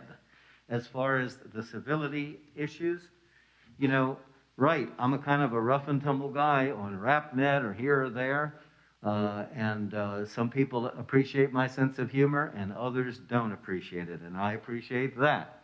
But in my public conduct and in all the jobs that I have had, from the zoning administrator back in the 1980s to a member of the BZA to planning commission, I have always treated everyone that appeared before the board or came to my office as zoning administrator with the appropriate level of respect and consideration that they are due. One of the things when I was zoning administrator was everybody was treated the same, regardless of what your family name was, regardless of whether you live here for generations, or regardless if you just drove into town. Everybody got the same answer on the same issues. The judges that appointed me to the BZA twice nominated me to be their representative on the Planning Commission. The Board of Supervisors appointed me to the Planning Commission, and at the very first meeting, the Planning Commission voted me in as chairman of the Planning Commission. So I think that my record shows that I earned the respect and admiration of my colleagues. Sometimes we agree, sometimes we didn't, but like Aileen Johnson used to say, you can disagree without being disagreeable. And in my public positions, I have always done that. Thank you. Thank you, David. Then, voters are drawn to your pragmatism and your decency. And in an aging county, your age can be seen as a positive link with a generation the community, the county, wants to understand, to learn from, to attract, and to retain in the county. But skeptics may see your age as presenting a risk of inexperience. So I'd like to ask you to tell us now about some of what you learned from the experiences you've had in the county, apart from the demands of your own family and your own business. What did you learn from the time you spent with the Benevolent Fund and other things outside your business, working with other people in the county? What have you learned about the county, and what have you learned about your own ability to do those kinds of tasks involving collaboration, persuasion, and learning the facts about situations that were not immediately familiar to you? Thank you for the question. I view this job of supervisor as a legislator as one of consideration. You have to consider different points of view. You have to consider unintended consequences, as David mentioned. You have to consider where you're going. You have to consider where you've come from. And you have to consider that you and other people, like all of us sitting in this room, don't agree on things. But I bet we all agree that we'd all like to get something done for the greater good. I work with my brothers every day. If you think that we get along every day, or even maybe a minute, you are sorely mistaken. I have had some folks say to me, well, you're only 41. What have you done? I don't know. What have I done? What have you done? I can tell you one thing, that the county that I grew up in is the county that I want my kids to grow up in. And that's going to take some hard work, and it's going to take some vision. And guess what? This county is it's like a herd of cats. It is. I mean, you've got people with all differing points of view. I've been doing nothing but going around and knocking on doors and listening to it. But I do hear consensus sometimes. And that is the best thing for a community, is being able to bring people together. So my experience, what I've learned, is to find that thing in the person that I disagree with that I do agree with, and to bond with them that way, so we can work things out. And I look forward to that challenge. Thank you. Thank you. Okay, thank you all. That wraps up the questions from the moderator. But those questions were meant to reflect questions and concerns and interests from the voters. But we may not have covered everything. So that's the reason that now we shift to questions directly from the floor. This will be done the same way. I suggest you both say who you are and who you are addressing the question to, and we've still got the 2-minute rules. Sharon Kilpatrick. I don't need to introduce myself again. I'm concerned, and I don't address this to anybody in particular, about the rate at which we are turning potential rental houses into tourist homes. And it seems to me that we have been way too lenient in letting people do this, and then we deal with the fact that we don't have enough places for people to live. So I don't know what the answer is, but I hope maybe some of you have suggestions. Thank you. So this could be for anybody, I think. Is that right, Sharon? Yeah. Anybody that's got a thought on this? Anybody or everybody? If Yeah. everybody has a thought? Sharon, I do agree with you. I have, that's what I was sort of speaking before about, was lodging. I think we need to have a broader, I think the county's missing an opportunity in the sense that people do leave. They come to the brewery and they ask us all the time, where should I stay? You know, I can't stay in the county, whatever. And at the same time, I see all these rental houses being bought up and turned into Airbnbs. So I think it's tricky. And I think we need to have a public discussion about what it is that we want to do so that we don't end up being just a tourist haven, and at the same time, we have people living here. So I think it's a valid question. Yeah. Any other thoughts? You've I all have said things about the value of having public hearings on these things. Is there another thought, David? Yes, there is. When I was on the Board of Zoning Appeals, I think I voted against every single tourist home, just about, because the definition of tourist home in the zoning ordinance is not these Airbnb type things. A tourist home was like the place down in Sperryville, I forget the name of it, the Swiss Chalet and all that, was a tourist home where you had little bungalows or something like that. It was like something like a motel, something like a boarding house or somewhere in between.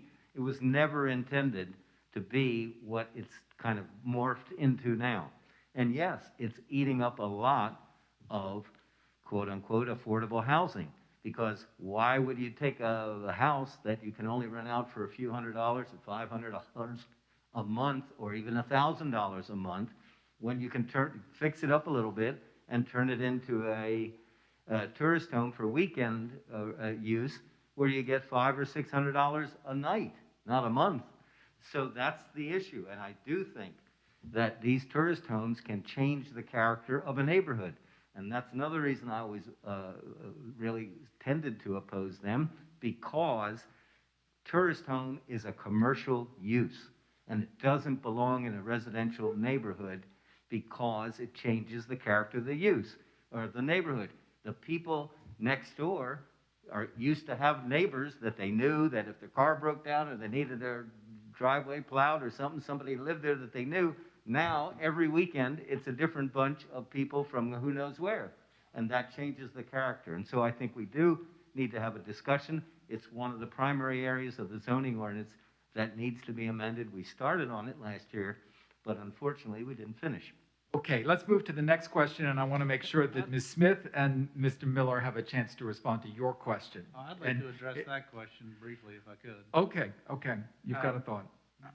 I think I agree with both of the other candidates, but I also think that you can't look at this as a zero-sum game. I think somebody who may leave for one weekend out of the month and want to rent their house out is not the same thing as somebody who is actually running a tourist home business. And so to say that every time somebody rents a room out for the night, they're taking a rental out of the equation, I think is misleading.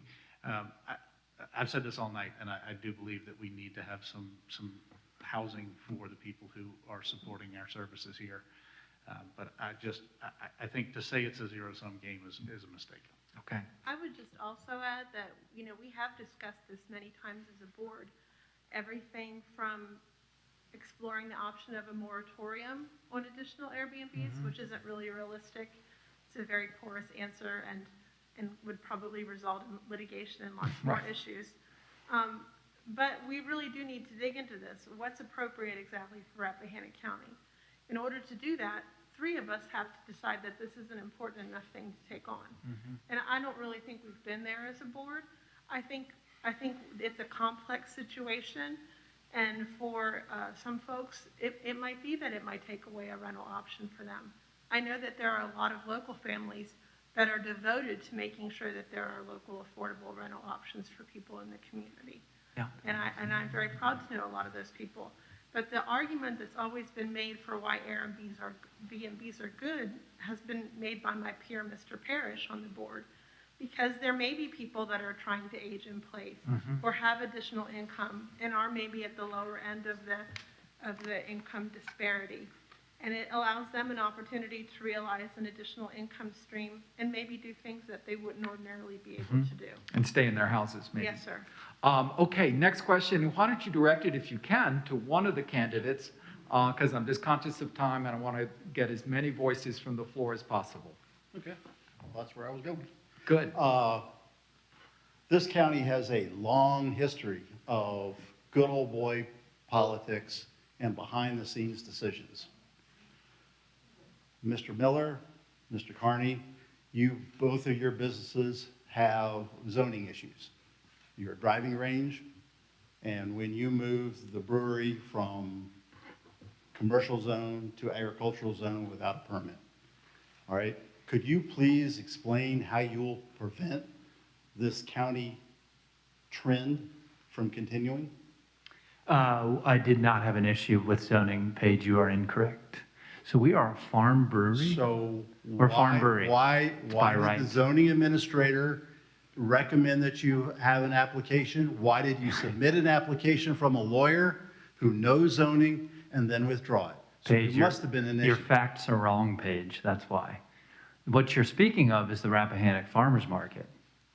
And we withdrew it because I got a piece of mail from the zoning administrator because we weren't running a farmer's market because we're not doing any commerce. It's only pickup. All the vendors didn't want to do commerce anymore. So we stopped that application. She sent me an email, said the use you're doing is totally fine. We Thank are you. a farm brewery. We are allowed to do that by right. Thank you. Next question. Well, can I address mine as well? Next question. My name is Tom Junk from Sperryville. I'm going to address Christina and Mr. Miller. We have a real problem in Sperryville with water. There's wells that have gone dry. I know Christina has a well for her house. I know Mr. Miller has a well for his golf course. What's going to happen to the average person when they have to drill a well because the use of water in Sperryville? This is an imminent problem. There's 2 wells that have run dry. This year, we've had rain, so what do you both plan on doing about the average person running out of water? Most average people in Sperryville don't have $20,000 for a well. So this is a problem that will be in the future, and it also has to do with the growth plans in Sperryville too. Thank you. So these two candidates, please. Christine, go ahead. I think I've gone first before. Can't somebody go first? I'd be more than Okay, happy to good. address this. You've got somebody to your left who's willing to go first. Your Mr. question's good, Miller. and it had many parts, and I'll start with the golf course. We brought a geologist in and had a book that was about 80 pages long that talked about water refresh rates and things like that. Our well is all the way on the other side, and according to this geologist, would have no effect whatsoever on the wells in Sperryville. I do think it is an issue, and I think when we started doing county planning a long time ago, we said expand the village from the villages, and Sperryville does have a water problem, and I think it needs to be addressed. But I think trying to expand in an area that doesn't make sense for expansion because you don't have great water is not a good strategy. So I think from that perspective, we need to relook at a whole lot of the things that we decided 50 years ago were a good idea. And I would just say that we had a wonderful, robust discussion on the Board of Supervisors recently about the options for beaver dam analogs and other water resource measuring tools. There's, you've all seen, I'm sure, the measuring stations on local streams. We can implement more of those. We're going to start measuring wells, and actually county administration and our lawyer are looking at options for how we can track the data better so we can get a better hold on these numbers. The other thing I would say is this should be a critical criteria for approving new businesses. Right. Thank you. Could I say Next something question. about- Tim, could I say something about that and from the zoning aspect? That would fit. Thanks. Real quickly, one of the deficiencies in this thing across the road from the high school, the Blue Rock, that recently submitted an application, you know, Cliff mentioned his golf course, and I happen to recall that when they put that in, they did do a study. And the recommendation of the Planning Commission was that they should have a limit of 5,000 gallons a day. I think the proposal was to be able to use 10,000 to water the grass and the greens and so forth. And so the Board of Supervisors, in its wisdom, decided to split the difference, not on the basis of any scientific study or anything like that. They just decided, well, let's go to the middle and have 7,500, which that's what they did. Well, be that as it may, this proposal across the street was going to use somewhere around 20,000 gallons per day. And I just want to point out, this is one of the aspects of our zoning ordinance that is so deficient. Fauquier County has a requirement that any kind of commercial or residential development that is going to use more than 10,000 gallons per day has to do a geologic or hydrological study at the expense of the applicant and present the evidence and show that it's not going to damage any neighboring wells and so forth. We don't have that in our ordinance, and we need it. It's one of the many, many, many things where our 35-year-old ordinance is completely out of date and doesn't do what it needs to do to protect people, because it's one thing to talk about traffic and noise and lighting, but what about if your well goes dry? That's a whole different ballgame. I think so. Thanks a lot. Next question. Yes, my name is Tommy Atkins, and I'm from Amosville, but I do own property in Spurville as well. And it's not necessarily a question, but it's of a concern to me. We've heard a considerable amount of talk here this afternoon about broadbanding, and that to be used to bring young families into the county. I've not heard a word been said about doing anything to keep our homegrown young families in the county. I've not heard a word from anybody about that. Then we talk about the aging, the silverheads, the grayheads, which a lot of us are in here.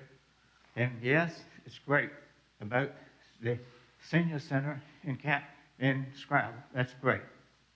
But I've not heard a word about doing anything to reduce our tax that we have to pay our seniors. We only are on a fixed income, and we don't have the money that the wealthy ones are in this county. They can afford to pay this tax. But we, the ones that have been here, as you've labeled us, it's been here, we don't have the wealth that most of you people have.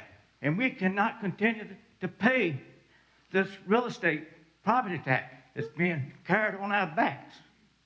So it's totally unfair. That's all I have to say. Thank you for listening to me. Thank you. Thank you, Tommy. Thank you. So, I think what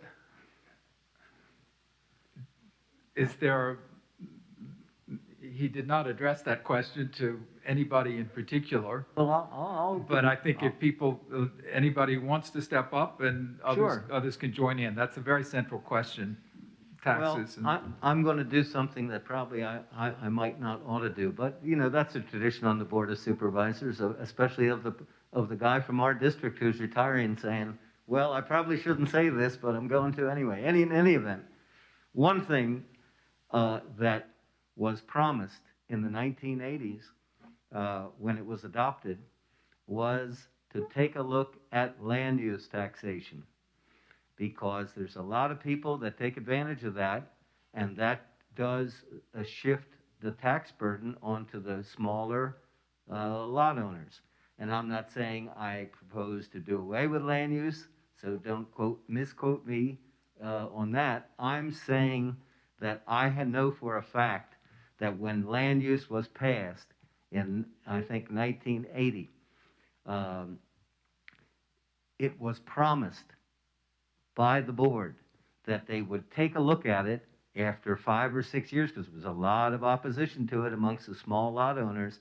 They promised they would take a look at it after 5 or 10 years, I don't remember exactly, and reevaluate. Well, that was 40 years ago, 41 years ago. They'd never done that analysis, and I think we should have a discussion about it and see if there's a way to provide tax relief to the people that Tommy is talking about. Number two, I already mentioned it, so I won't go through it again, the family division. Provisions of the subdivision ordinance that provide exceptions for giving your kids a lot have to be revised and have to be looked at. It's been on the agenda of the Planning Commission for 2 years, and we haven't gotten to it, or they haven't gotten to it. I'm off. So I think that's a thing that needs to be done, because that will provide some relief so that the people who have lived here for generations can give their children and grandchildren a place where they can build a house. Thank you. Thank you. Other comments on this question? Sure. And you've got your wrap-up comments. You don't have to say everything now. I just wanted to touch a little bit on what David was saying. You know, I've heard, I was talking to some constituents over the weekend, and they were able to exercise their ability to build a house that their folks had been able to carve off a piece of land for them, but they could barely do it because nothing in this area is inexpensive. Nothing in this area is cheap, especially building houses. So I think taking a broader look exactly to Tommy's point at what steps can we take for local folks that might not have the means, because the reality is that, you know, we do live in an area where it's just not inexpensive to live. So I think it's a salient thing to look at, and thank you for bringing it up, Tommy. I appreciate it. I would just add too that I've reviewed with the Commissioner of Revenue some of the tax credits that we gave previously to seniors before my time on the board. At one point, there was a second qualifying tier besides the 50% tax credit that some folks qualify for. There was also, if you met a certain amount of the COLA, you could qualify for like a 25% tax credit and not have to pay that portion of your tax bill. And I think that's something we should look at as a board. We were doing an analysis for the paper that ran a month ago about taxes and land use and the effects of this. And at one time, the numbers at the end just weren't matching up. And we were trying to figure out what the whole was. And the treasurer told us, this is because one set of numbers did not reflect the credits that were applied for older citizens and citizens in particular need. So there is a mechanism for doing some of that, I know. That's correct. And there was a second tier, and that second tier was eliminated a number of years ago. And it may be time to go back and review and see what the consequences or results of those decisions have been. Yeah. Now we have one more question, I think, and then I want to move on to the final statements from the 4 candidates. But the last question is yours, sir. Yes, John Kaiser.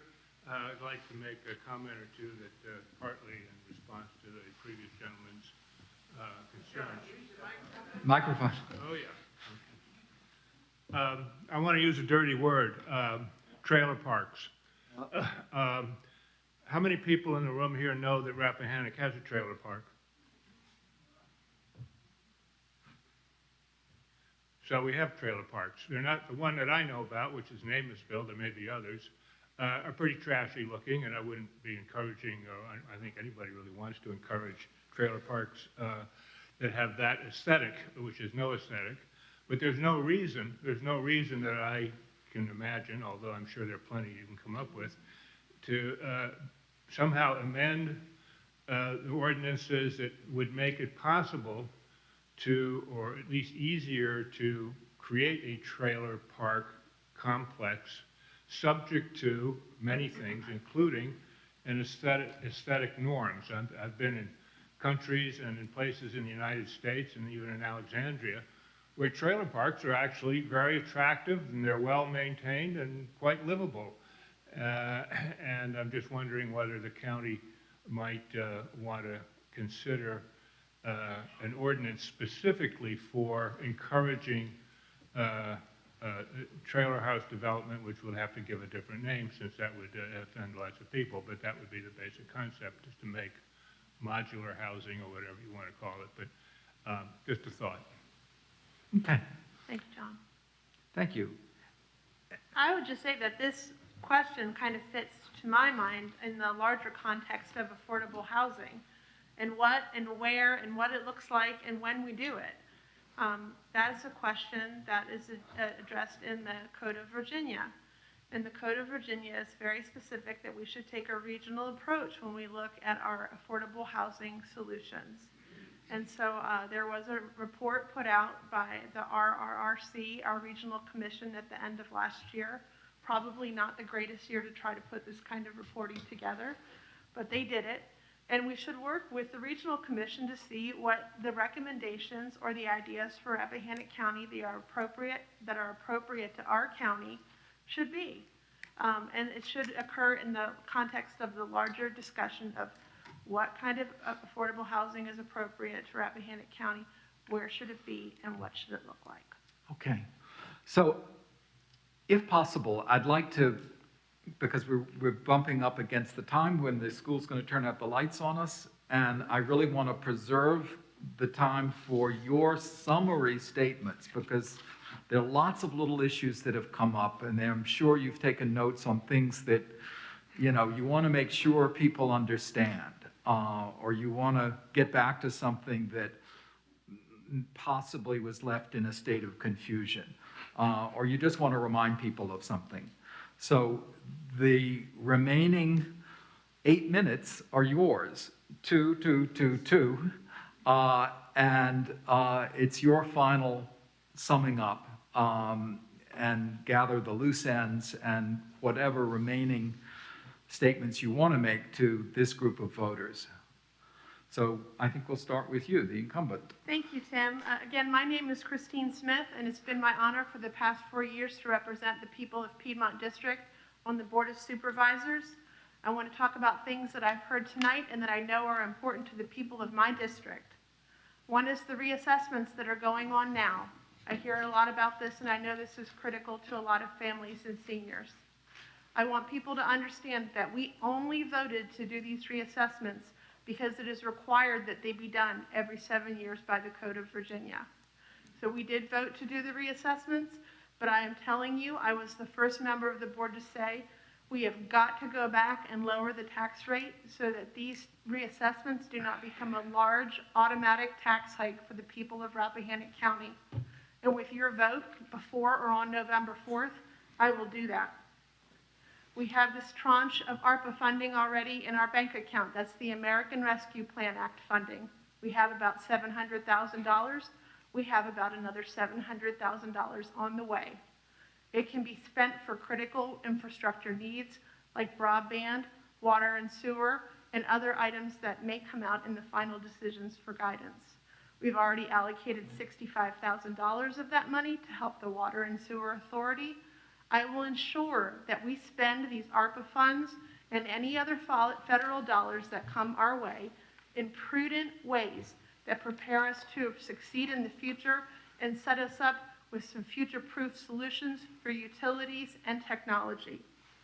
As someone who comes from a small rural place, I realize how delicate and wonderful Rappahannock County is. The place where I grew up as a child has been ruined by strip malls and tract housing and subdivisions. I understand how very wonderful and delicate the ecosystem of Rappahannock County is. And I will work hard to protect it and preserve our rural heritage and plan effectively for us to have a successful future. When I initially ran for the Board of Supervisors, I had no ideas about pandemics or refuse systems failing and having to go back and restructure all that. But I promise you, you have my commitment that I will work hard for the whole county and especially the people of Piedmont District with your vote to reelect me to represent you on the Board of Supervisors. Thank you very much. Thank you. Cliff. Thank you, Tim, and businesses of Rappahannock. I happen to be the proud owner of several businesses in Rappahannock, and I'm proud of it because it means to me a group of people working together to achieve a common goal. It means teamwork, it means collaboration, it means friendship and caring, it means disagreements and compromise. These are the qualities that get things done. We have important issues to address in this county, as we've discovered tonight. Our tax base is almost entirely based on property taxes, which places a huge burden on working families and fixed income retirees. We have poor, spotty internet service in an age when connectivity is essential. Our public schools don't get our fair share of state tax dollars. And last but certainly not least, as I've stressed many times tonight, our volunteer and paid service industry workers are hurting. Let's help them. Most of us agree on the important things. We like open space. We enjoy a clear view of the stars at night. We appreciate peace and quiet. We don't like sitting in traffic. We want to feel safe. We don't want any more taxes. We don't want development. We want to live in a community. So let's start there. Let's work on these issues together. We need to find housing solutions for the young people that want to live and work here.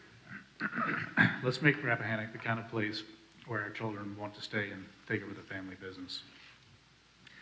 This needs to start with board members working in concert with county employees and citizens to create consensus and work on problems as a team.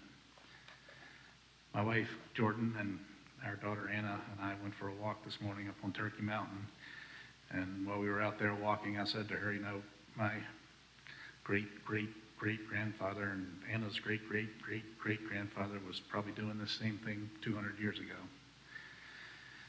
We have a deep sense of connection to this place. And if you vote for me on November 2nd, I'll work with you to preserve and protect our home. Thank you. Thank you. David? Thank you. Well, I again want to thank the organizers and you, Tim. You've done a really good job and appreciate it. You know, folks, most of you out in the audience, except for the school board people who are here, have never had to sit up here, have never run for public office, and have never had to go through what we all had to go through the past few days of getting ready for this and wondering, oh God, what are they going to ask us and what topics are going to come up? And so it's a very nerve-wracking type of experience to get ready for. And I just want to say that this has been such a pleasure to be here tonight and to have such a constructive discussion of so many different issues and an opportunity for me to present my views and to listen to the other people, the other candidates up here, because as everyone has said, and as I think John Sullivan said, I think we can all stipulate, as lawyers say, we all love Rappahannock. We all want to keep it the way it is to a certain extent. We all want to improve the things that need improvement. We all want better broadband. We all want the courthouse saved. We all want quality emergency services. The question that the voters have to decide, and I have to agree with Larry Grove, which Larry was probably back there thinking, well, that doesn't happen often, but, but I have to agree with him. It's like hiring somebody for a job. The question's not what you want, and it's how you're going to get it. And to articulate a bunch of lofty goals and beautiful ideas about what kind of community you want to live in is all terrific. But when you're hiring somebody to implement it, it's like hiring a county administrator. You got to find the person with the best qualifications and a track record of getting things done. And that's the issue that the voters have to decide. And I think tonight's forum has been an excellent opportunity for you to observe all of us and make that decision. I just want to say in closing, I'm really looking forward to going to work for all of you in January and making a positive contribution to our Board of Supervisors and to our lovely Rappahannock County. Thank you. Thank you. Ben, closing statement. I grew up here. I'm from here. Rappahannock has made me who I am. Many of you probably knew my parents and my grandparents. My Rappahannock includes all types of people. My Rappahannock is neighbors helping neighbors. My Rappahannock has 1,000 great views. and as many differing points of view. And I will dedicate myself, much like David said, to guarding the Rappahannock that my grandparents knew and loved. My vision is a county where we know our neighbors and we can keep this place rural. Make it easier for our children to grow up here and stay here, as Tommy was saying. And with fresh eyes and ears, that is my plan. My plan is to take each issue as it comes with input from the good citizens of my district and this county. I'm the candidate that will protect Rappahannock. And I'm the candidate that will make life easier and a little bit better for the folks that live here. What you get from an Eagle Scout is honesty, integrity, hard work, resilience, reliability, and a willingness to work with other people with whom you disagree and to get something done for the greater good. This November 2nd, you'll have a clear choice. I'm the candidate that will keep Rappahannock open, beautiful. I'm the candidate that will protect Rappahannock. I'm the candidate that's going to make life a little bit easier and a little bit better for the folks here in Rappahannock. There's a lot of different ways you could be spending a Saturday night. But coming in a room to discuss is at the heart of a functioning democracy. And as citizens, we hammer things out with honesty and integrity, fairness and kindness. Thank you to my wife, Julia, and my 3 boys. Thank you to Tim. Thank you to the businesses at Rappahannock. And thank you to the Rappahannock News. Okay, now our thanks is to you. You spent time getting ready. You spent time coming here. You had to worry about the kinds of questions that might come up and be asked of you and wonder what you would say. You've gotten data out. You've helped all of us know you a little bit better. And I think you've advanced the cause of an informed vote in November. So we owe you a big round of applause.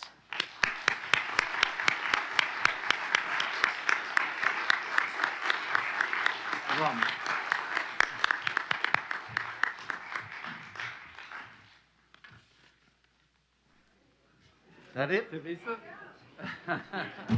What? Can we take our masks off now? What? Masks are optional at this point.